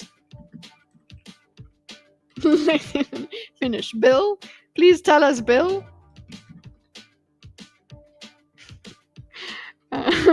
Oh, okay. I'm sorry, very funny. Not really much analysis to go there, but what was his answer going to be anyway? Scott. Yeah. So what is the implication of that? So what is the implication of that? We need to keep a republic. We don't have an empire. We have I called it benevolent hegemony to be provocative, but we have. Okay. So what is the implication of that? That I mean, we need to keep a republic. So don't become an empire, but he's calling you an empire. He is calling you an empire. He's saying that you're acting like an empire. Part of his approach is let us abandon our empire. Yeah, we need to keep a republic. So he's like, oh, we need to keep a republic. We need to be one of the points that Scott makes is you can't have it both ways. You can't be a republic and an empire at the same time. So he's trying to say you can't have it both ways. You can't be this militaristic and freedom loving at the same time. We don't have an empire. I call it the benevolent hegemony to be provocative, but we have a liberal world order. So it's just a liberal world order. It's not an empire. So it's just however you characterize it. A liberal world order, which our power does undergird. I'm not backing. Look at one of his favorite words, guys. We got back to the undergird. Undergird. You got a girl? Undergird. I'm not backing away from that. Okay. Yeah, we know you're not backing away from it, but you're just not giving us any reason to join you. Backing away from that. I'm not, glossing over that. I'm not glossing over that. Okay. I'm not for imperialism, but there's something to be said after World War I. The European powers carved up the remains of the Ottoman German Empire to plunder the corpses. It seems like any kind of governance can be compared to some sort of empire. Like you've got your government.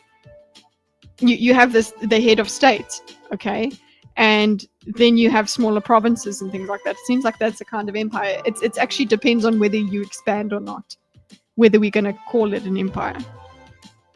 Because there are radio government itself. You could think about it that way. That's kind of what they talk about in the podcast. Obviously, they do it a lot better than I am. Okay, I'm not backing away from that. This is all not really nothing. I'm not, glossing over that. Okay, I'm saying words. Therefore, I have a response. Are we overstretched? Were we overstretched? Were we overambitious? Okay, so this is the it's messy thing. Okay. Are we overstretched? Were we overstretched? Were we overambitious in what we tried to do in the Middle East? Perhaps. As I said earlier, that Now he's trivializing, boy. Actually, you are always trivializing. Okay, as I said earlier, those are tough calls. But again, the problem then I think was a little bit too much ambition in promoting liberty. Okay, there's just so much nothing. He just says so much nothing. And everything Scott has said just makes what he says nothing. No wonder you guys wanted me to watch this. tough calls. But again, the problem then I think was a little bit too much ambition in promoting liberty. Not that we should not promote and defend liberty where it is. And there are a lot of, I mean, to look at this world and to say that it's Wow. Not that we should not promote and defend liberty where it is. It's so hard to be on your side. It's so hard. Like, look, what are you doing? What are you saying? By the way, we should promote and defend liberty where it is. Just say the talking points and you should be fine. And there is a lot of I mean, you can hardly speak, yeah. And there are a lot of, I mean, look at this world. And to say that, a site of U.S. Holocaust, he's going back to you said Holocaust. Site of U.S. Holocaust and... Mm-hmm. So just repeating. Liberty, where it is. That, a site of U.S. Holocaust and I guess of liberty being crushed everywhere in the U.S. What are you even saying? Hold on, let's go back. Like, look at this world, liberty where it is, and there are a lot of. And there's a lot of liberty, is what you were going to say. I don't know. Let's see. He goes. There are a lot, and there is a lot. There are a lot of. Okay. There are a lot of. I think that he was meant to say that there's a lot of liberty to defend.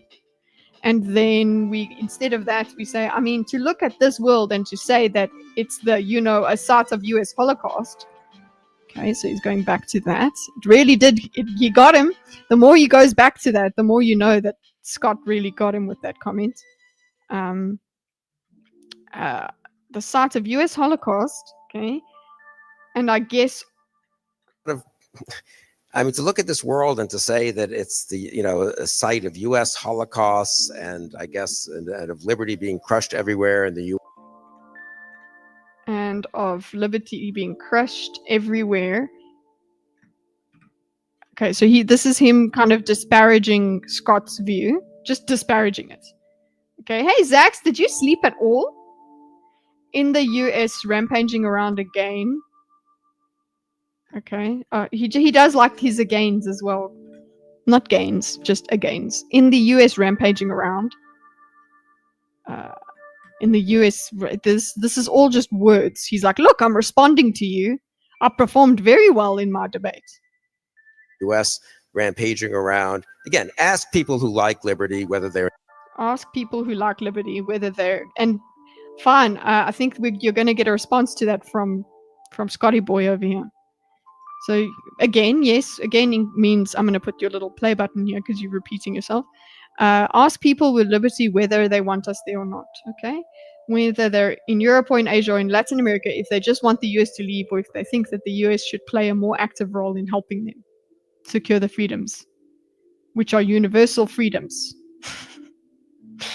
Okay. Look, I said the stuff. I said universal freedoms. Or in Europe or in Asia or in Latin America, if they just want the U.S. to leave, or if they think that the U.S. should play a more active role in helping them secure the freedoms, which are universal freedoms. They are universal freedoms. It doesn't mean we can make them universal. We need to protect them here. Okay, it doesn't mean we can make them universal. That seems to be like that's what you should be doing. That's what you think you're doing. That should be in support of your argument. They're universal freedoms. It doesn't mean we can make them universal. I would think that is your purpose. Is that not the purpose? To bring them to the world universally?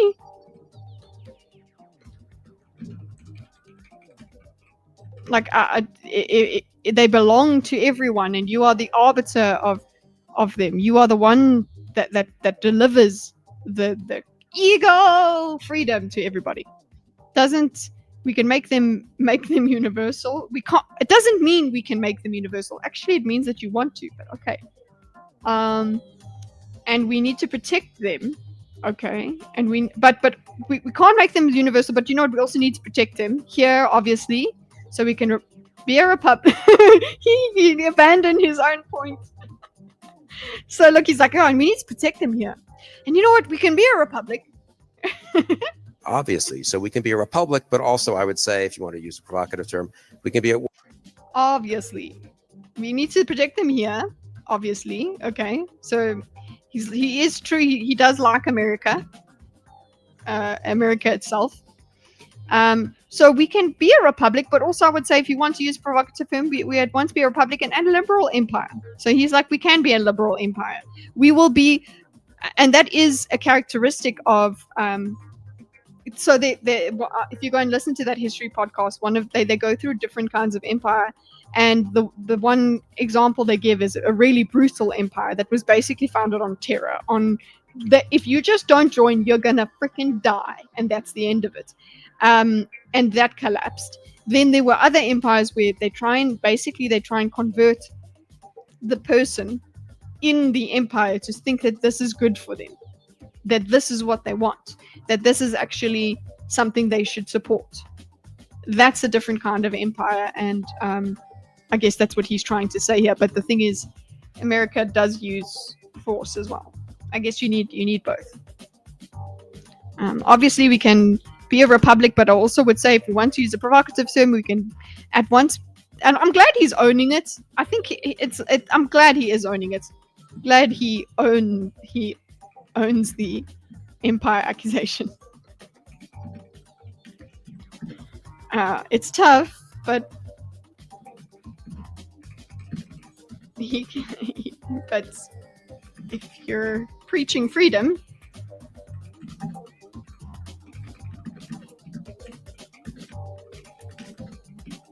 you should be happy under American, guidance, not rule,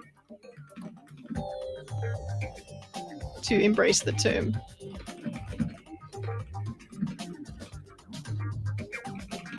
Okay. We're bringing it to everybody. We need to glass them into liberty, yes. Once a republic and a liberal empire. That's what the founders thought, honestly. And I think we have done a decent job of it for 250 years. And I think we... Okay, because that goes against this. This does at least go against what Scott was saying, where he's like, we cast ourselves as against the what do you call it? Against the tyrannical British Empire. Okay, so obviously we also a liberal empire. By the way, our founding fathers wanted that. So our founders thought honestly. That's what our founders thought honestly, he says. what's a republican liberal empire. That's what the founding fathers wanted. Invoke. I thought, honestly, I think we have done a decent job for 250 years, and I think we can keep on doing it, hopefully for another. Okay. Uh-oh, what's happening? I think Scott interrupts. We can keep on doing it, hopefully for another 250 years. May I take moderator's prerogative to May I take moderator's prerogative? That's great. Let me see if the moderator is going to help. Okay. pick up on Bill's point made a few times. He's helping Bill. Do you guys agree? He's helping Bill by making a point for Bill. Moderator's prerogative. Let me assist you here. With some moderator's prerogative. Okay. Just you made a point, so I'm gonna help him out and make this point for him. May I take moderator's prerogative to pick up on Bill's point made a few times, to throw it at you, Scott? He's helping you. Sorry. Is this helping Bill because he needs it? Or has Scott actually dodged something?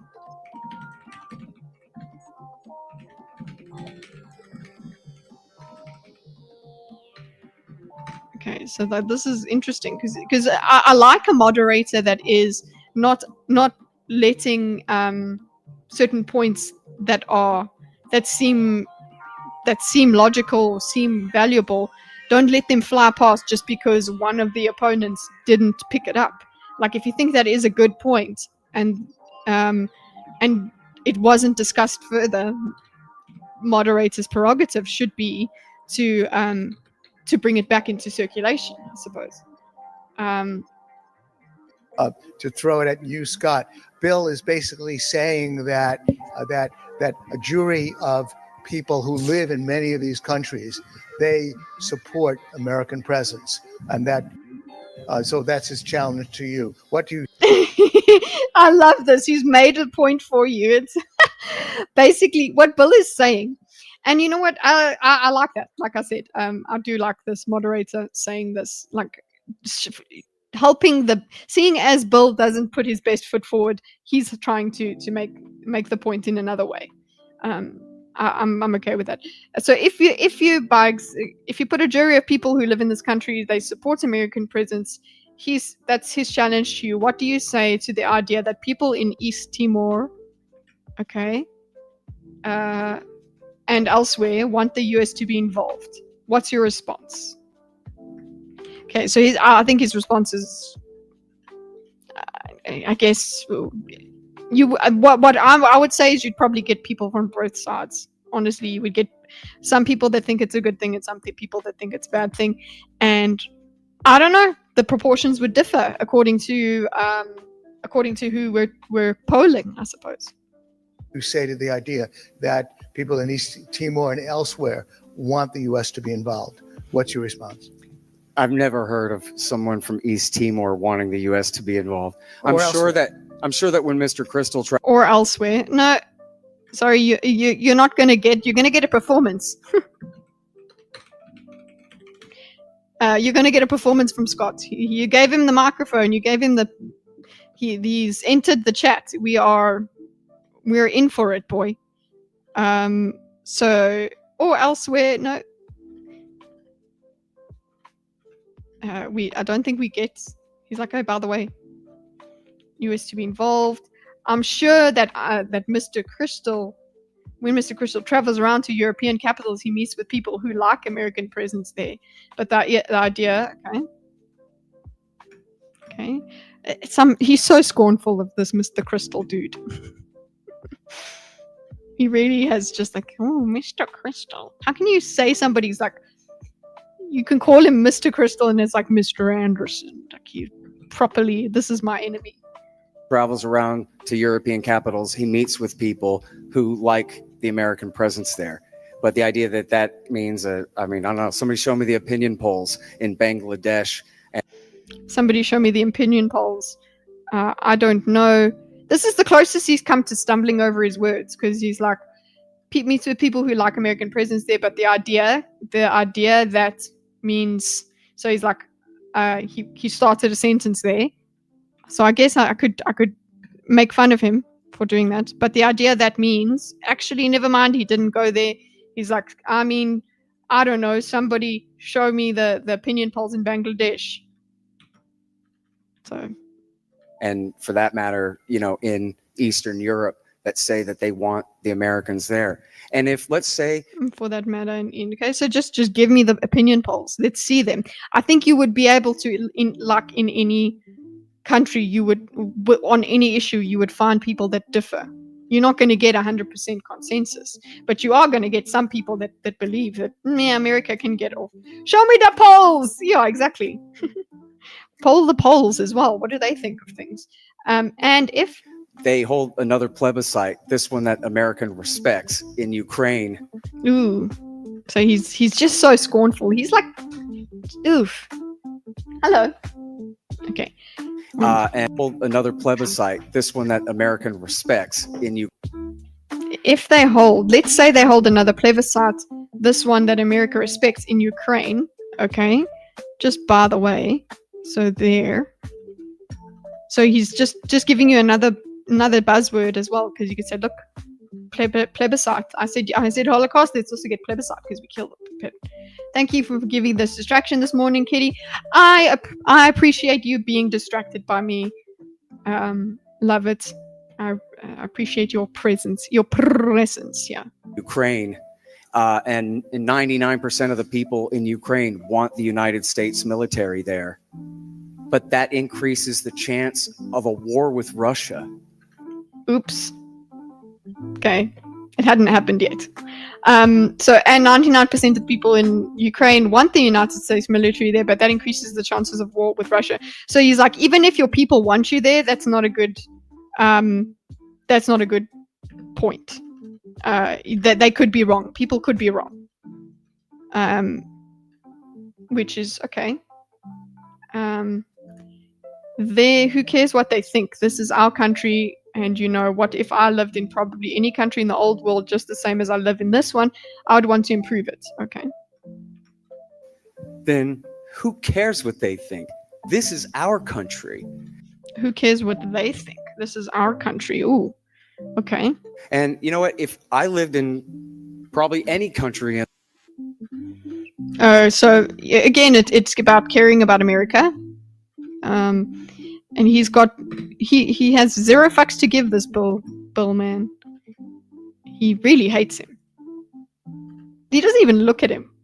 In the old world, just the same as I live in this one, I would want to improve it. But that's on them. But that's on them.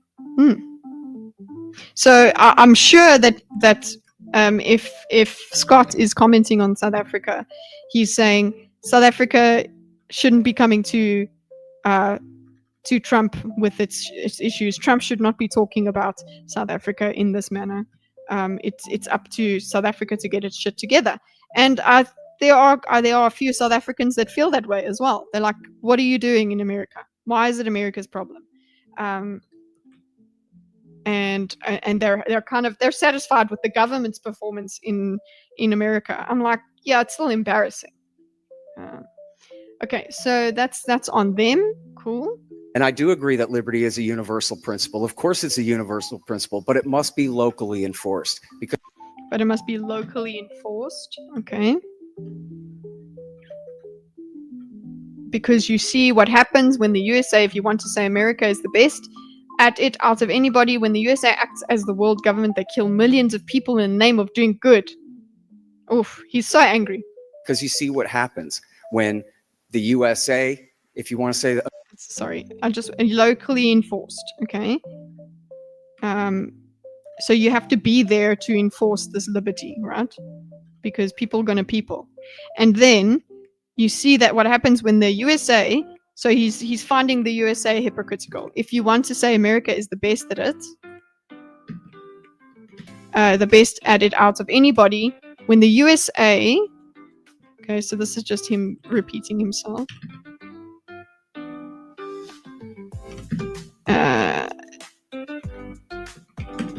acts as the world government. They kill millions of people in the name of doing good. Okay.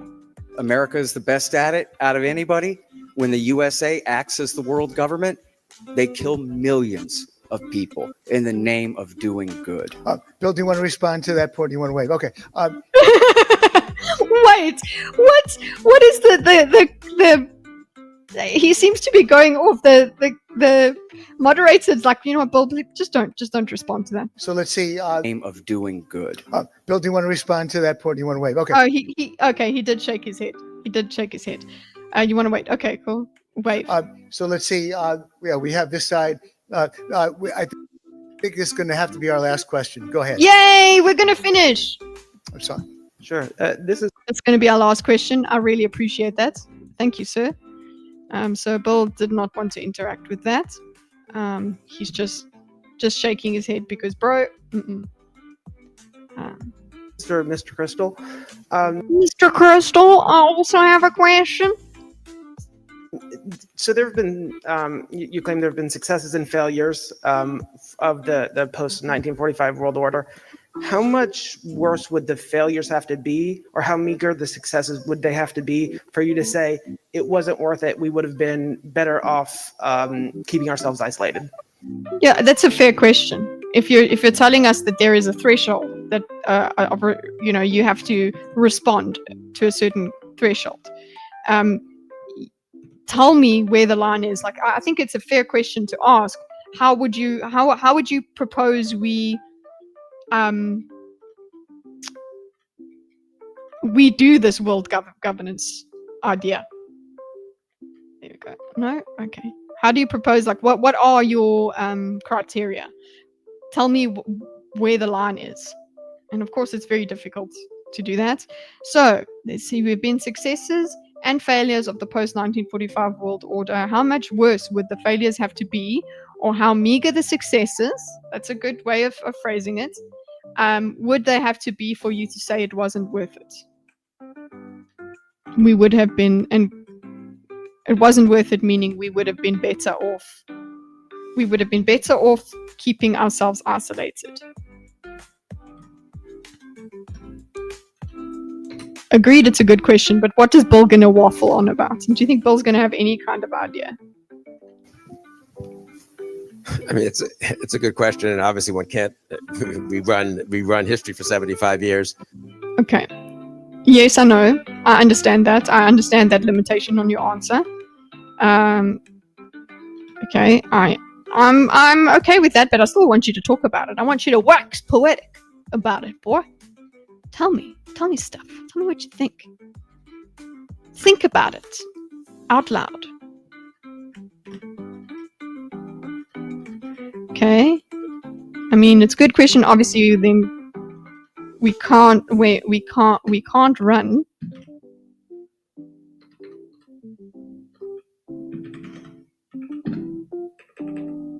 Rerun history for the past 75 years. I understand that, but it's always fun to talk.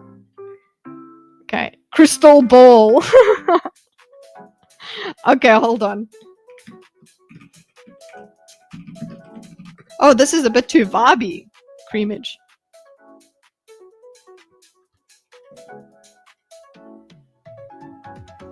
Okay. A world government is a bit extreme to me. Yeah, of course. I'm being extreme with the wording of how I'm describing America's interaction. And that is, sorry, Scott. So no, I think nuclear weapons being used. Okay. No, I think nuclear weapons being used several times. Europe descending back into war, as it had twice in the preceding half century. In the subsequent. Okay, for it to be. So how meager the success is. So the guy did ask how high the costs and how meager the success is. So I think, so this is how bad it would need to be. But I think what he's doing here is giving us the alternative. You would have to be nuclear weapons being used several times. Okay. Europe descending into war again, back into war as it had twice in the preceding half of the century and the subsequent. Okay. I would probably expect Scott to be like, but there are wars, it just wasn't World War, so there you go. Sorry, Europe's descending back into war as it had twice preceding half century in the subsequent half century, the Cold War. Okay, so oopsie. Then the Cold War ending with nuclear exchange. Yeah, I would say so. Okay, that's pretty bad. Or massive. Okay. Half century. The Cold War ending with nuclear exchange or massive conflicts of ground troops in Europe instead of the collapse of the Soviet Union, thanks to our partly thanks to our pressure, partly thanks. Okay, so he's like, hey, look, that's a success with the Soviet. But now the thing is, Scott has already basically blamed the Soviet Union on America anyway. Partly thanks to our pressure, partly thanks to Gorbachev seeing that the Soviet system wasn't working. Okay. Thanks to our pressure, Union, partly thanks to our pressure, and partly seeing the Soviet system wasn't working. And let's see. Thanks to Gorbachev seeing that the Soviet system wasn't working, and the power of example that Mr. Horton cited also working. But the power of example doesn't go away because we have troops in Germany making sure that the Soviet Union can't foolishly decide one day to try to expand the bounds of the Warsaw Pact. You do need force to enforce these things.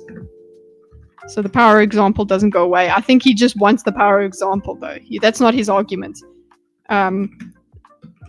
Scott's argument isn't that the power of example goes away. It's that he only wants the power of example to be used.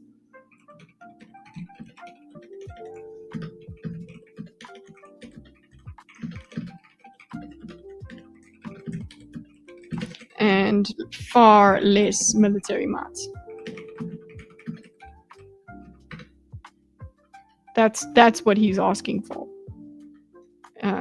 It seems like. Okay, what else do we have here? Bye, love it. Have a good day. See ya. If Central and Eastern Europe hadn't become free, if we hadn't achieved.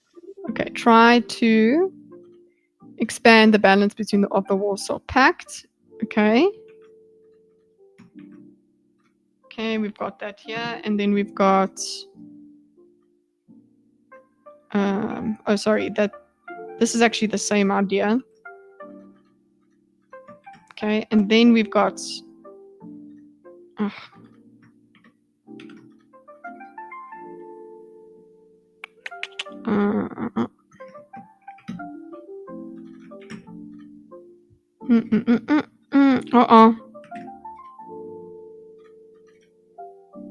Okay, What's next? Cold War. If East Europe hadn't become Central Eastern Europe, hadn't become free, if we hadn't achieved the goal of Europe peaceful. Okay, so he's got that. So these are all the reasons that you should be pro-America. If we have Taiwan and South Korea hadn't come to democratic nations, I think, if all Japan were still a democratic nation 75 years after. So I think if all those things had gone south, or some of those things, obviously the balance would look very different. Okay. Look very different. Okay, so if those things had gone badly, the balance would look worse. So if it had still, these are the things that were prevented by intervention. That's what he's saying. These are the things that became possible because of intervention. These are the successes. Like how I think maybe that this is sort of the kind of argument he could have gotten into, where it's like there are always going to be horrible costs, and I'm in the unfortunate position, and I can use that word unfortunate because I have to reduce it to words. I have to actually choose between the least bad, the least worst option. That's what leaders have to do. The world is not this easy. You just simply don't understand the difficulty that world leaders have to deal with. Something like that, where it's like it's inevitable that lives are going to be lost. It's inevitable that this loss is going to happen. All that we're trying to do is mitigate it. But of course, that's still weak to the argument that Scott can bring, where it's like you're not mitigating, you're escalating. So it still goes that way.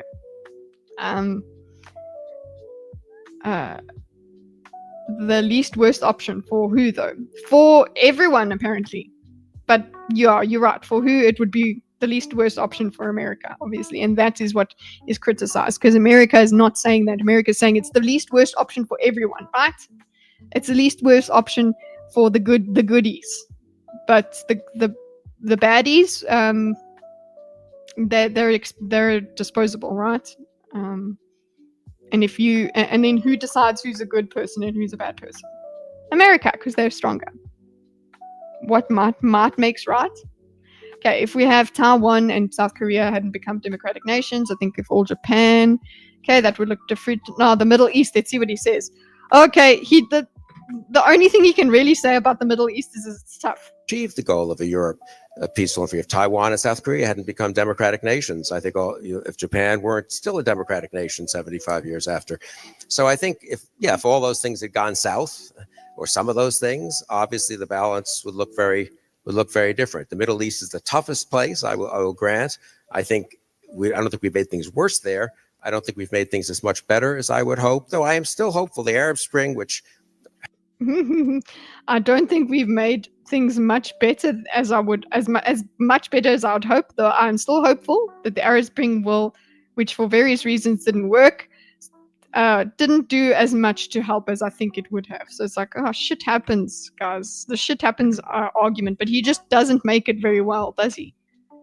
Because he does land up seeing dismissive of lost lives.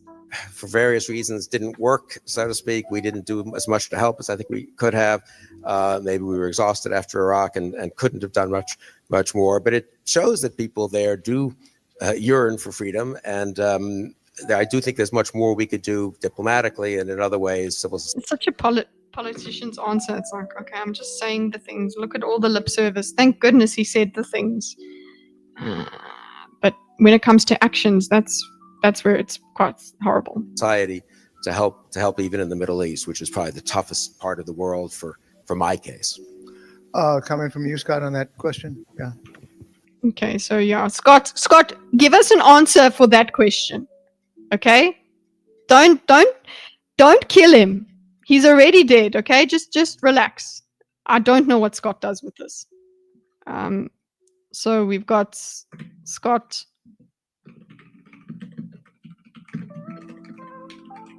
Okay. Scott, what you gonna say? How are you gonna use this to shit on Bill? How are you gonna use that? Are you gonna wax poetic for us and give us your thoughts? No. Or how are you gonna shit on Bill using this question? Play the clip. You know what? I think this will work. Let's see. Let me do it. Hold on. I need to go and get it.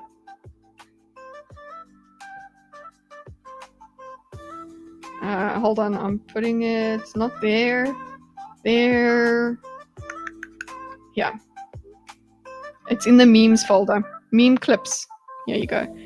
And we will download. Yeah. Here you go.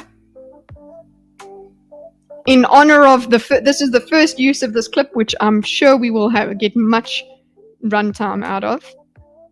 It's processing, so. Stop! He's already dead. There you go. He's already dead. Okay. Well, it's NATO expansion in the post-Cold War era is the greatest threat to peace in Europe now. Okay. So, Scott, on that question, yeah, well, it's NATO expansion in the post-Cold War era is the greatest threat to peace in Europe now. So it's like, well, what about now? I'm criticizing, what's the name? I'm criticizing your world order now. Its utility in today's world. I'm criticizing it. Okay, so it's expand there, and we now share NATO military empire. Hillary Clinton. Okay, this now he's frothing because it's like, pick a lane. Look what he does. Expansion in the post-Cold War era is the greatest threat to peace in Europe now. And we now share, the NATO military empire. Hillary Clinton said and we now share, the NATO military empire. Okay, so he also went to buzzwords there. I mean, he's not above buzzwords like NATO military empire. I'm characterizing it this way. So he needed to do that, but he just believes that floating. And he's like, oh, you know what? Hillary Clinton, by the way, said the Russians are doing exercises right on NATO's doorstep. I'm going to abandon the way that characterization. This is the better one. This is better because it's like you're on NATO's doorstep because absolutely anywhere outside of Russia, and NATO's moved to the doorstep of Russia. That's how he does it, and he writes a whole book about this. He obviously hasn't written it yet by this time, but this is the way that Scott views NATO. NATO is provocation. Russians are doing exercises right on NATO's doorstep. She meant inside Russia because NATO. See, people laugh. She meant inside Russia because NATO doing exercise right on NATO's doorstep. She meant inside Russia. Pretty funny. When it's funny, it's a lot more convincing there. Because NATO has moved. Nat Geo Wild has moved all the way to their doorstep.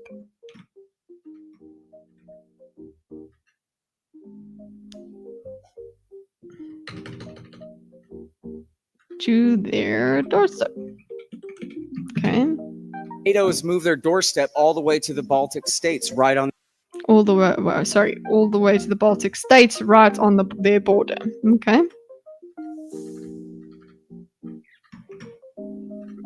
Their border, and in the Trump years, they actually had military exercises within just a couple of 100 yards of the Russian border. Okay, and in the Trump era, they actually had military exercises within just a couple 100 yards of the Russian border. Okay, and it's America's fault, guys. It's America's fault that Russia attacked Ukraine. Is Scott's thing. So that's not keeping the peace. That's putting the entire species at risk. Yeah. Very, very solid line there. It's just like, I'm like, fuck yeah, mic drop moment. That's not keeping the peace. That's putting the entire species at risk. Thank you, Scott. That closes the Q&A. Bill, Crystal? Oh, they actually have some summation. I forgot about this. So they have a summary at the end. So these were the questions. Now it's like, oh, you've got summation. 7.5 minutes of summation, which I don't think he uses. Scott, that closes the Q&A. Bill, Crystal, 7.5 minutes of summation. You want to take the podium, blah, blah. Okay, so let's just say 7.5 minutes of summation. Let's see.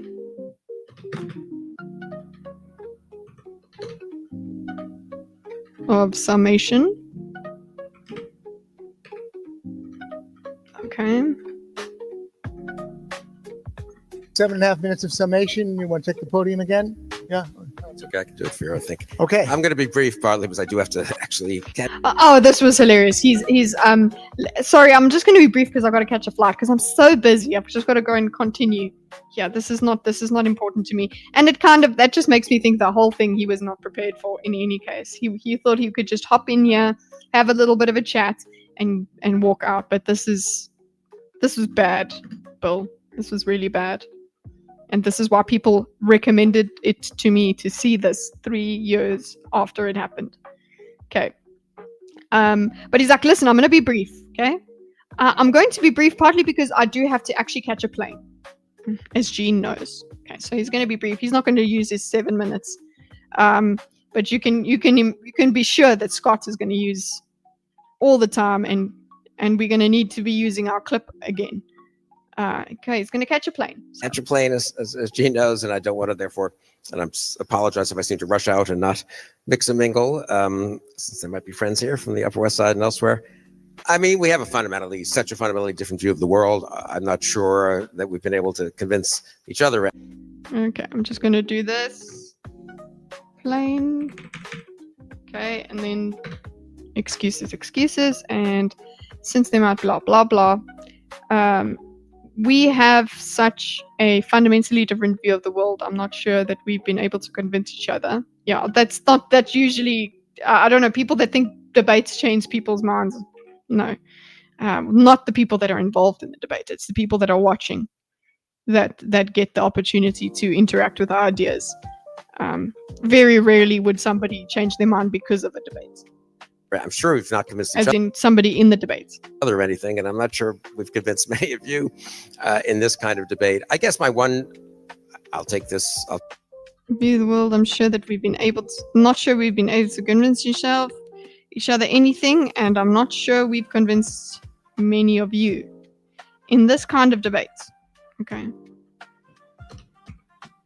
I guess my one.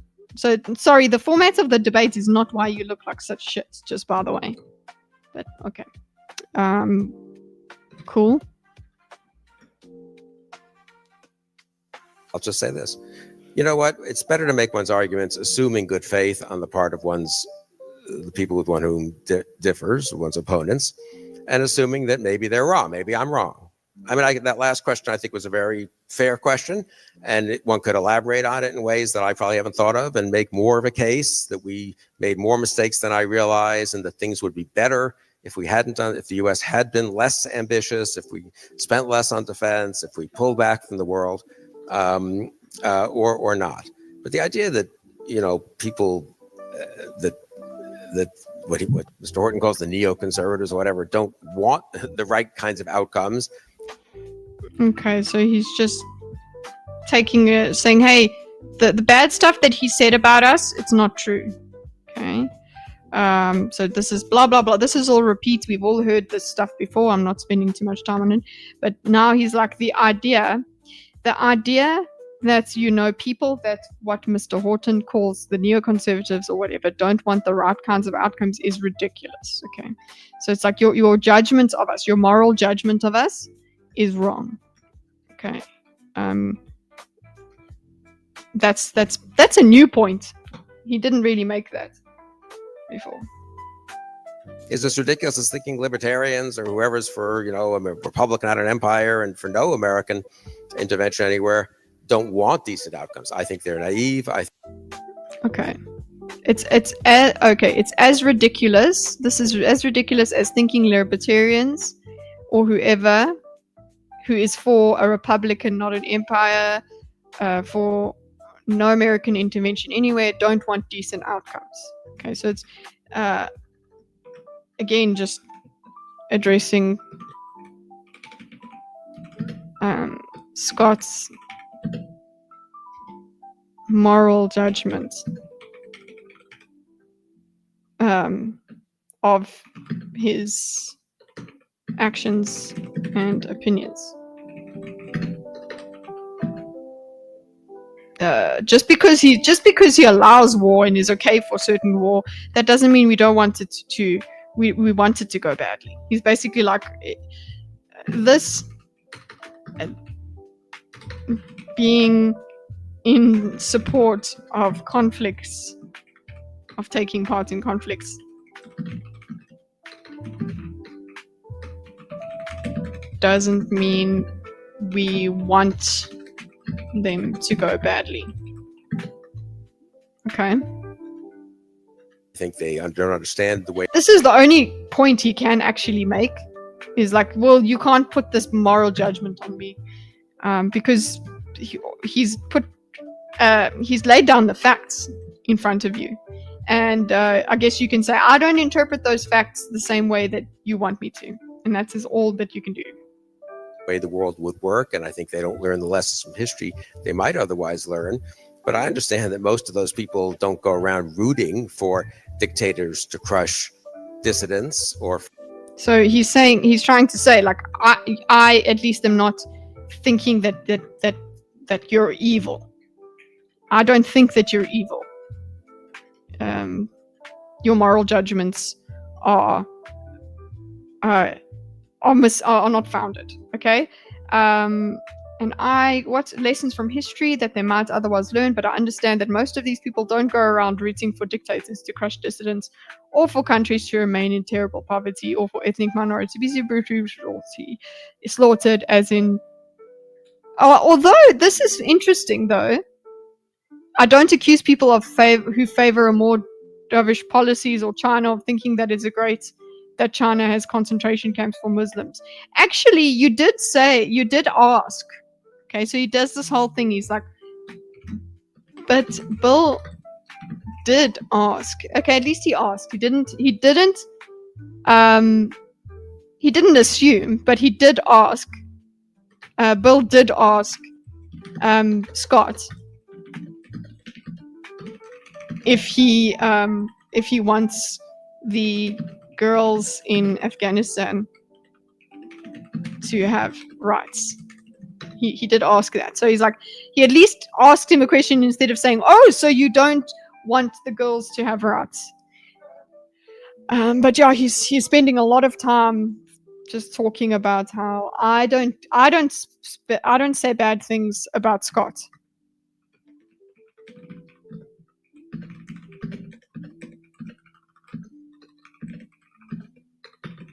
About Scott's people. He shouldn't say bad stuff about my people. Okay. Cancel Muslims and in the East, but I think I'm making arguments. I think making arguments, therefore, on the actual substance, the actual consequences, okay? For countries to remain in terrible poverty, or for ethnic minorities to be brutally slaughtered, as in Xinjiang. I don't accuse people who favor a more dovish policy towards China of thinking that it's great that China has concentration camps for Muslims in the East. But I think making arguments, therefore, on the actual substance, the actual consequences of policies, assuming that the great majority of us on all sides want the right thing, is a better way to make arguments. Yay! So if we just assume everybody is looking for the good things, then it's fine. Okay. Assuming, therefore, in the actual substance, the actual consequences, he actually does go to the actual. The thing is, the unfortunate thing about Bill's argument here is that Scott did go to the actual substance and the actual consequences of policies. Scott did go into the actual consequences.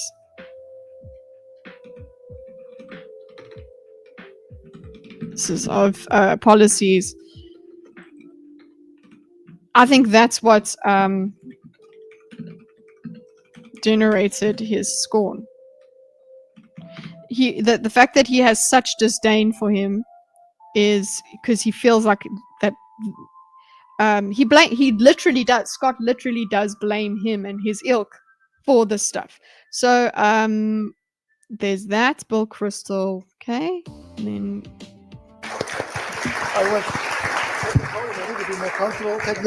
we usually recommend the podium, so Scott might as well take the podium. You have 7.5 minutes, Scott. Are we still going to have a chance to ask each other a question too? Gee, Scott's like, Scott, what? You rabid. Let's do it. Stop! He's already dead. Like, really, boy? Stop it. My goodness. Okay, so, no, we're not going to ask each other a question. Or two. No, it's over 7. No, it's over 7.5 minutes of summary. Take it away, Scott. Yeah, see. He is properly rabid. Sorry, I will. 7.5 minutes. 7.5 minutes of summary. Take it away, Scott. Summary.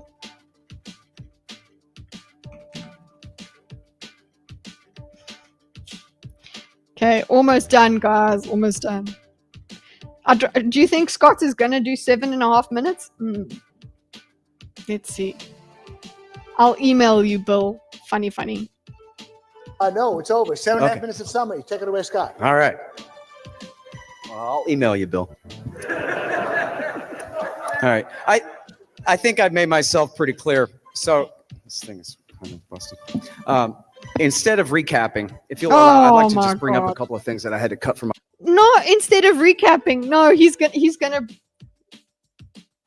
I forgot this. Instead of recapping, he's gonna bring up stuff he didn't say. Because it's like, you know what? Encore. I don't need to do I really need to rehash this? I've got some more, boys. I've got some more. I'd like to bring up a couple of things that I had to cut from my opening statement for time. Why not? It's cheeky, but there you go. He's got more. My opening statement for time there. Is there any real benefit to the American people from our policy of global domination, including regime change? Perhaps access to oil and minerals?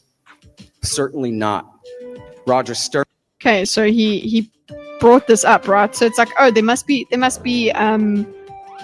some sort of upside to it. Fine, even if there is an upside, right? What do we? So fine, we'll make sure that we lose American lives, but you know what? We get stuff from intervening, right? So now he's going to approach that part of it, because Bill didn't even make that argument. Bill didn't make we get things from it. He's just like, no, the whole of Bill's argument, all of Bill's arguments was it's for freedom. So he didn't even bring this up, but this is a counter argument, or this is an angle that wasn't considered. Wasn't angle considered by Bill. Okay, but okay, he's bringing it up as a counter argument. Okay, as an argument, he's counter arguing it already. Certainly not. Okay, certainly not. Okay, so he's got a whole speech ready, guys. Certainly not. Now he's going to tell us how it's certainly not. Okay. Roger Stern, an economic geographer at Princeton University, published a study in 2010, which determined the U.S. had, quote, misallocated $8 trillion between 1976 and 2000, protecting the sea lanes. Okay.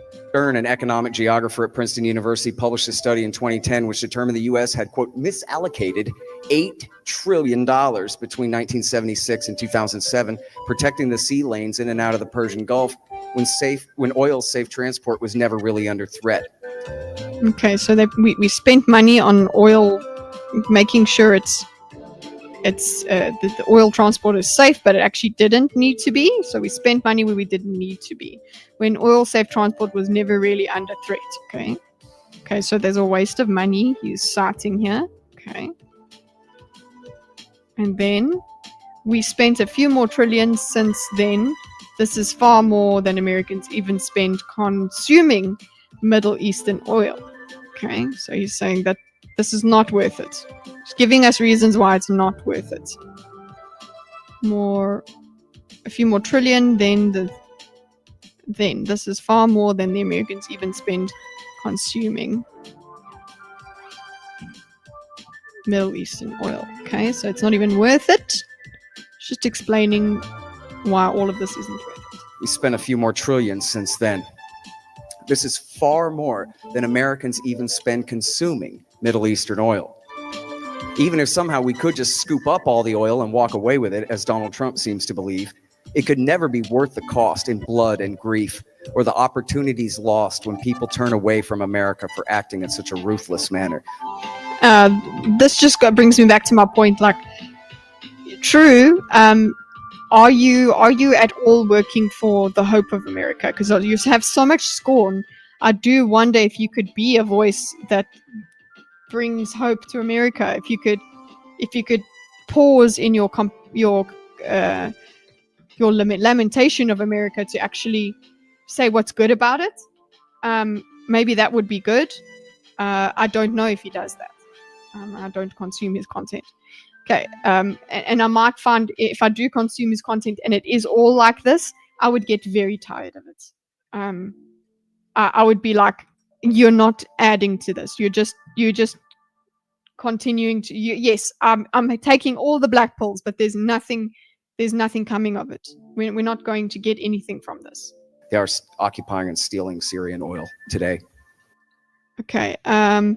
Opportunities when people turn away from America for acting in such a ruthless manner. Okay. He's just going to add some more here, get some more talking points out. They're occupying and stealing Syrian oil today. Okay. If only he knew what Elon, because he mentions Elon Musk here, and it's like, if only you knew how influential Elon Musk actually ends up being. Elon Musk celebrated the coup against the popular elected government in Bolivia in 2008, crowing on Twitter that it's great because he needs their lithium for his Teslas. Okay. This just actually does, this kind of actually, I understand he's doing it because of scorn, and this is basically I suppose a victory lap. But I'm not getting takeaways. I would prefer a takeaway from all of this. You've given me enough weight. You've given me enough facts. You've convinced me otherwise. Give me something more than just, he's already dead is essentially my main comment here. For all I know, but the US government moved quickly to support it. Okay, so. Elon Musk celebrated the coup against the popularly elected government in Bolivia in 2018, crowing on Twitter that it's great because he needs their lithium for his Teslas. His company may have played zero role in that coup for all I know, but the US government moved quickly to support it. And that still raises the important question, what is America's national interest over the long term? And okay, it still raises the question, what is America's national interest over the long term? Okay, from this Bolivian coup, I suppose. Okay, is it good for the? Did he let the man dance on his grave? No. I would like some. I don't enjoy you doing that. I want to learn something more. I want to learn a bit more about how you would deal with things, but you're dancing on a grave. That's really what you're doing. The rest of you don't need to. You completely mop the floor with him. It is okay. This is like, it's overkill. Us when selfish, narrow special interests just, especially because you're having such a great time, in saying the things you're just like, yeah. I'm so right. Whoa! Like, that's okay, I suppose. Yeah, when you are telling someone who's pro-war, go fuck yourself, it feels good, I suppose. It's good for the rest of us when selfish, narrow, and it. Okay, what is America over the long term? Okay, let's go back. And is it good for the rest of us when selfish, narrow special interests justify violent intervention in other people's countries for their own good? Okay, so now he's getting it further. So it's like, listen, so even if we are intervening in other countries for their own good, what about our good? Justify violence in other people's countries for their own good. So I'm pretty sure Scott is going, why the fuck is Trump talking to South Africa? Okay, Because what can South Africa give America that America doesn't already have? Okay, so interests justify violent intervention in other. I'm not saying that he's going to do a violent intervention. Okay, so in the short term, let's just presume that the financial gains far outweigh the costs when companies like Freeport Morocco are able to run off with all of West Papua's gold. Okay. In the short term. And let's just presume that the financial gains far outweigh the costs when companies like Freeport McMoran are able to run off with all of West Papua's gold, even accounting for the taxpayers' cost for U.S. government involved there. What shall it profit a nation? Okay, let's just presume that the financial gains far outweigh the costs when companies like Freeport McMoran are able to run off with all the way. So I'm annoyed by this. Even gold, even accounting for the taxpayers' cost for U.S. government involved there.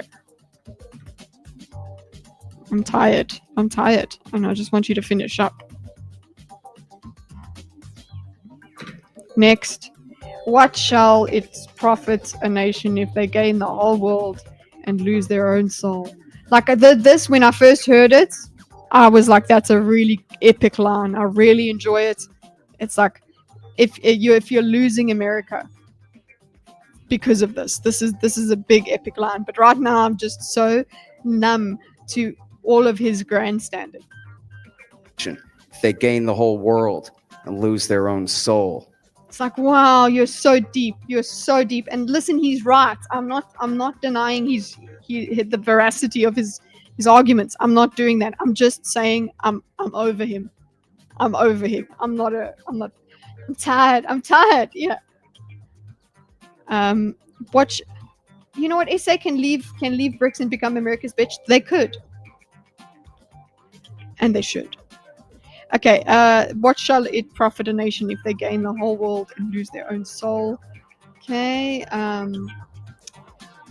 committing horrible, deadly sins against helpless people. Okay, so, I mean, that was a good place to end. I think this was a great place to end. You could have actually just put that. I'll just say one thing in summary. What shall it profit a nation if they gain the whole world and lose their own soul? Like, that could have been your last thing.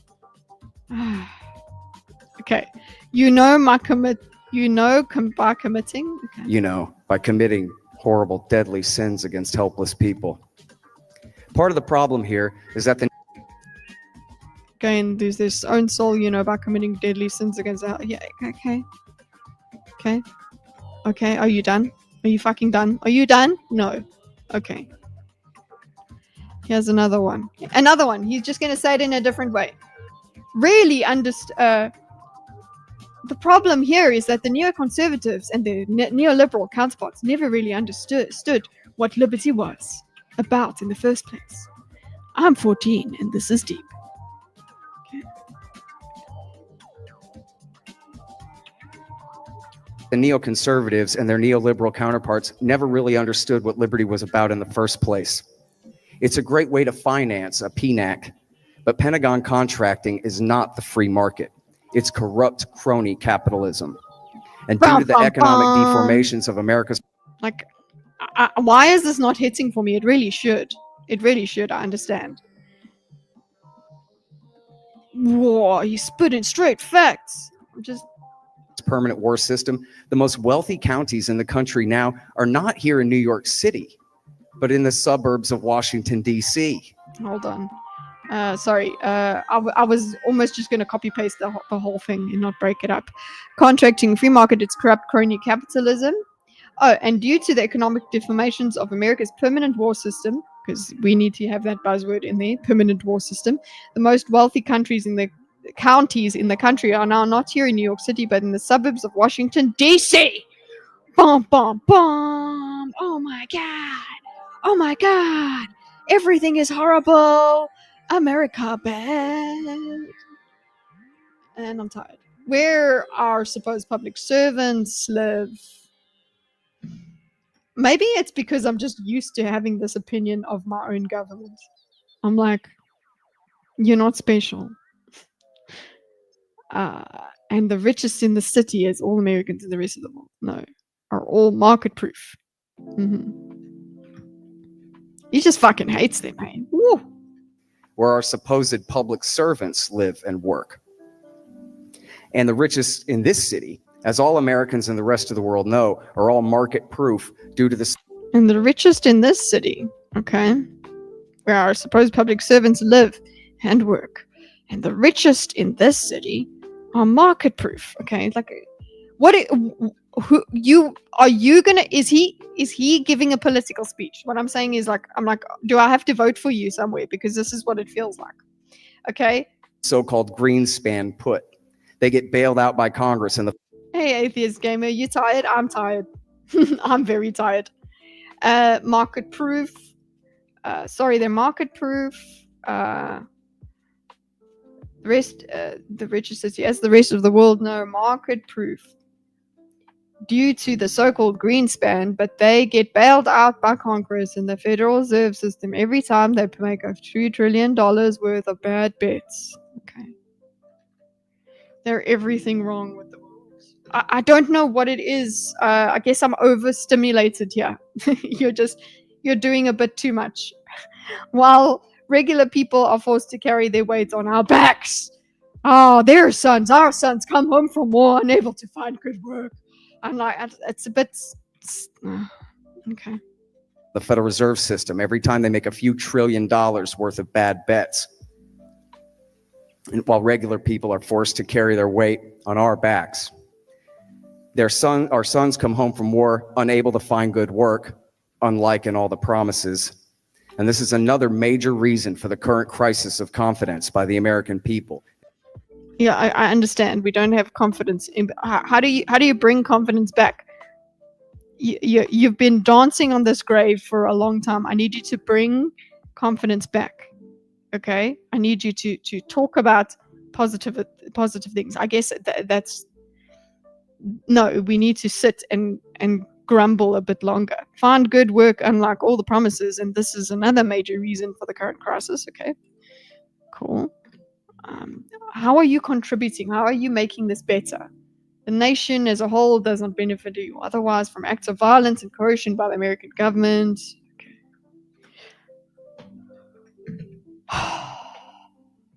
And our supposed betters who rule us. So no, the nation as a whole doesn't benefit financially or otherwise from acts of violence and coercion. Okay, thank you. This was the question you were asking for the current crisis, nation as a whole. So current crisis. So no. Okay, cool. We got another one, and it's like, yes. So, is there a real benefit? So no, because of all of that. So no, the nation as a whole does not benefit. The nation as a whole doesn't benefit financially or otherwise from acts of violence and coercion by American government. It's all true. It's all true. Coercion by the American government. Read NSC 68. Paul Nitze did not understand economics. The whole imperial project is a fool's errand. And how much time do I have? 3, 2. Oh, fuck you. Honestly, how much time do I have? Because I'm not done yet. Oh yeah.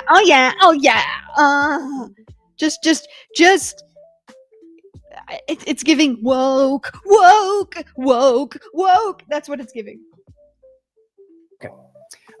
And then I wanted to mention Somalia here because I had to skip it for time in my... Lol, look at you. And how much time do I have? Because look how good I is. Oh, fool's errand. And how much time do I have? 2, 3. Okay, I still have time. I'm over you. I think I need to note it in the diagram.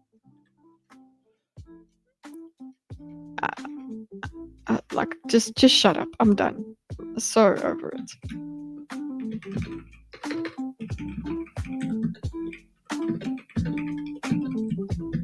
I'm sorry. He can be right. He's annoying me. Help. Stop him. I fucking hate him. I mean, I don't like Bill either, but Jesus. He's a sassy boy. Like, he's got weight. This is, I can't. Okay. Maybe that is true, Andrew. Because it's a retard millennial could tell you the same thing. Yeah, I think like because I've heard this all before, maybe that's why it's going this way. How much done it? Okay, I wanted to mention Somalia here because I had to skip it for time in my opening statement. But it ain't fair. Like, you're cool, eh? You're so cool. I'm tone policing again. Well, yeah, I am. And I've got to shut up, bitch. Somalia way is getting skipped another 6 weeks or so. Okay, I'm just gonna, you know what? I'm just gonna copy paste the Somalia stuff. Okay, Somalia here. You see what happens, Scott? It just becomes, you know what?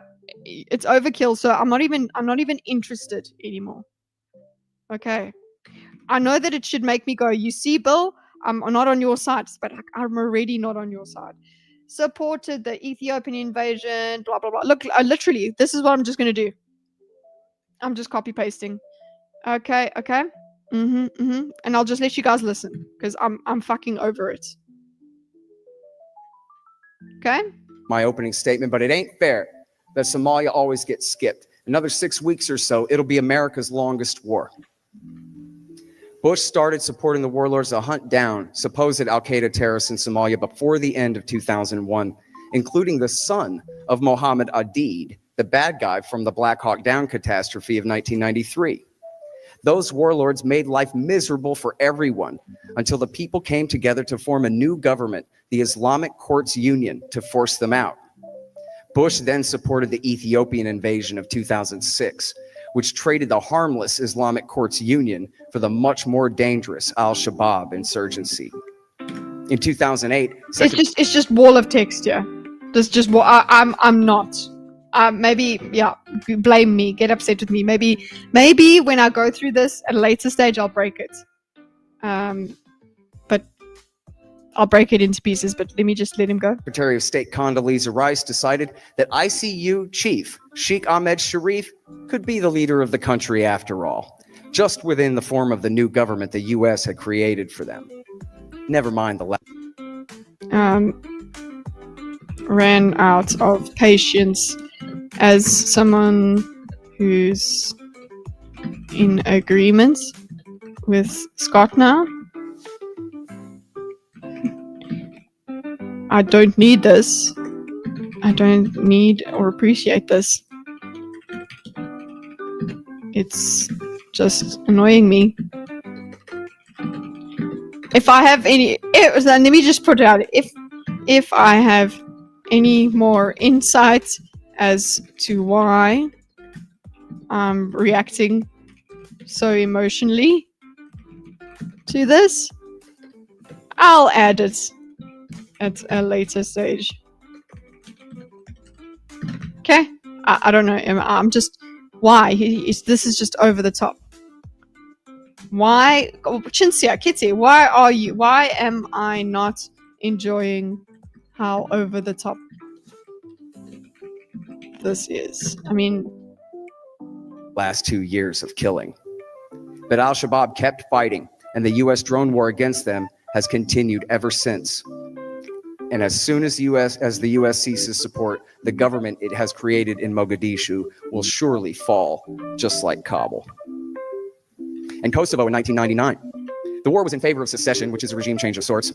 This war put bin Laden's friends in the Kosovo Liberation Army in power, including Hashim Thaisi, the convicted organ thief and gangster, and guilty prosecutor. Do you fucking care anymore? Do you care? The Serb minority there in the inverse of the lies they told to justify starting that war.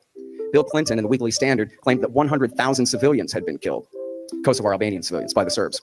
When the war was over, the FBI found a few thousand graves of fighting aged males and went home after... How do you bring confidence back? Cocaine! Yeah. after 2 weeks, when the alleged mass graves containing the 100,000 killed were proven to be non-existent. Kosovo is now permanently... I know I'm painting the way that you're feeling about this, but also just letting it run past. I know that. But if you are feeling differently, enjoy.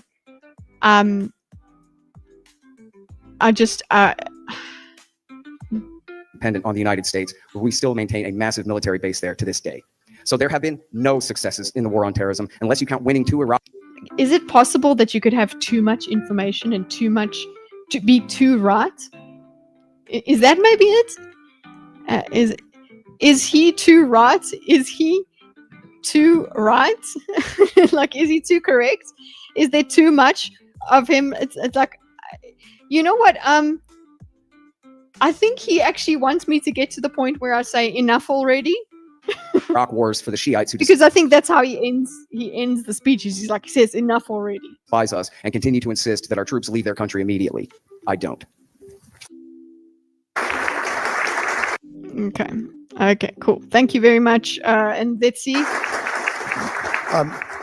Please open the voting for the final vote, but also vote only now if your last name begins with an A through M. So just to segment it, pause a moment. If you're not A through M, pause. It's like a Nolan exposition dump. No wonder you hate it. Yeah, I guess that's it. I think it's a stylistic choice that I'm not happy with. It's not so much a logical choice. Like, I'm like, I understand, it makes sense. You got even more evidence of all of this, but at this point, I'm like, it's not fun anymore. On the voting, but A through M, please vote. And regime change, Bill Crystal, for a spirited exchange. Bill has professional obligations in the morning and has to take a plane. Scott isn't leaving until Wednesday, and so he's going to be in the corner if he left to come, because this is for his book Enough Already, at that place where he will be doing book signing and sales. So that's A through M has voted. So now I guess it works. He's doing sales. So all of this speech is basically, you can read all of this in my book. I will show you. Read my books, and this is what you can read about. I suppose this is all an activation for his book. I guess we could decide. I'm not judging that. I'm saying, yeah, this is part of. You probably sold a lot of books then. N through the rest of the alphabet can vote. N through Z, please vote on the resolution. So that will be that resolution. And where do we stand on the voting? We still have a minute to go. Okay. All right. The yes votes picked up. You didn't, but of course, with the vote you get initially counts against you, and so Oxford voting. Bill Crystal had 7% of the vote, and it climbed. Bill Crystal had 7% of the vote. Who won, guys? So who won? Let's just get to voting, yeah? Voting results. Bill Crystal. 7%. Was it 7%? To 9.4%. 7 to 9.4. Okay, so he did change. So 7. He started at 7.9. 7% to 9.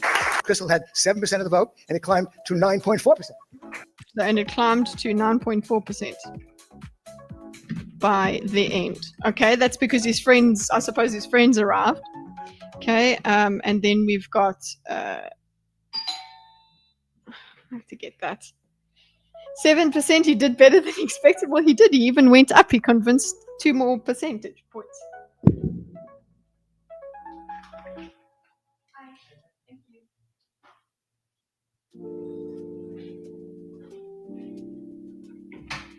We got pizza.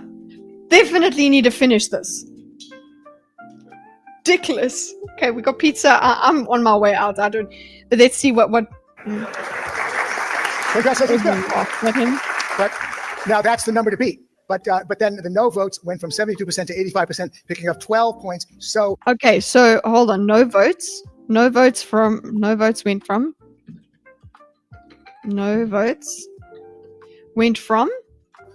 'But then the no votes went from 72% to 85%. 72% to 85%.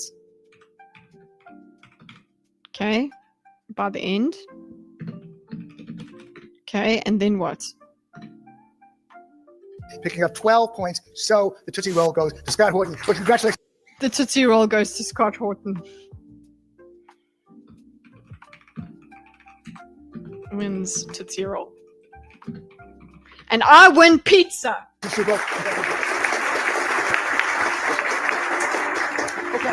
Done.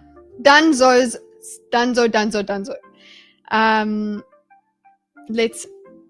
Let's say goodbye, everybody. I'm very happy to be going and eating. Billy Crystal cancelled himself. Honestly, I'm exhausted from it. Okay, so that's it. I think Scott won, guys. Hot take. But anyway, guys, I'm going to go and enjoy my weekend. You guys enjoy your weekend, and I'll see you next week. And next week remember that it's streaming every day except Wednesday. So Wednesday we will get the videos.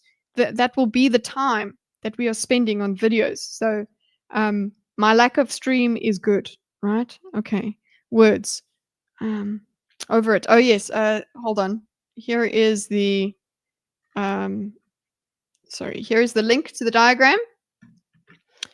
And enjoy your weekends, everybody. Have a nice life. And okay, thanks. Bye. Oh wait, I'll see you guys probably on Zach's channel for Circle of Jerks on Sunday if I manage to wake up on time. Okay. I'm autistic as fuck, and so is Chad. We sparked out hard, yeah, we went full cat. Axel's still hissing, Daisy's on the shelf. She just knocked over the internet itself. I'll see you next time, take care. We'll be vibing again, I swear. It's been a long stream with you, my friend. We'll talk about it when I see you again. We had some fun, we lost our way. That's all I've got, so go away. That's all I've got.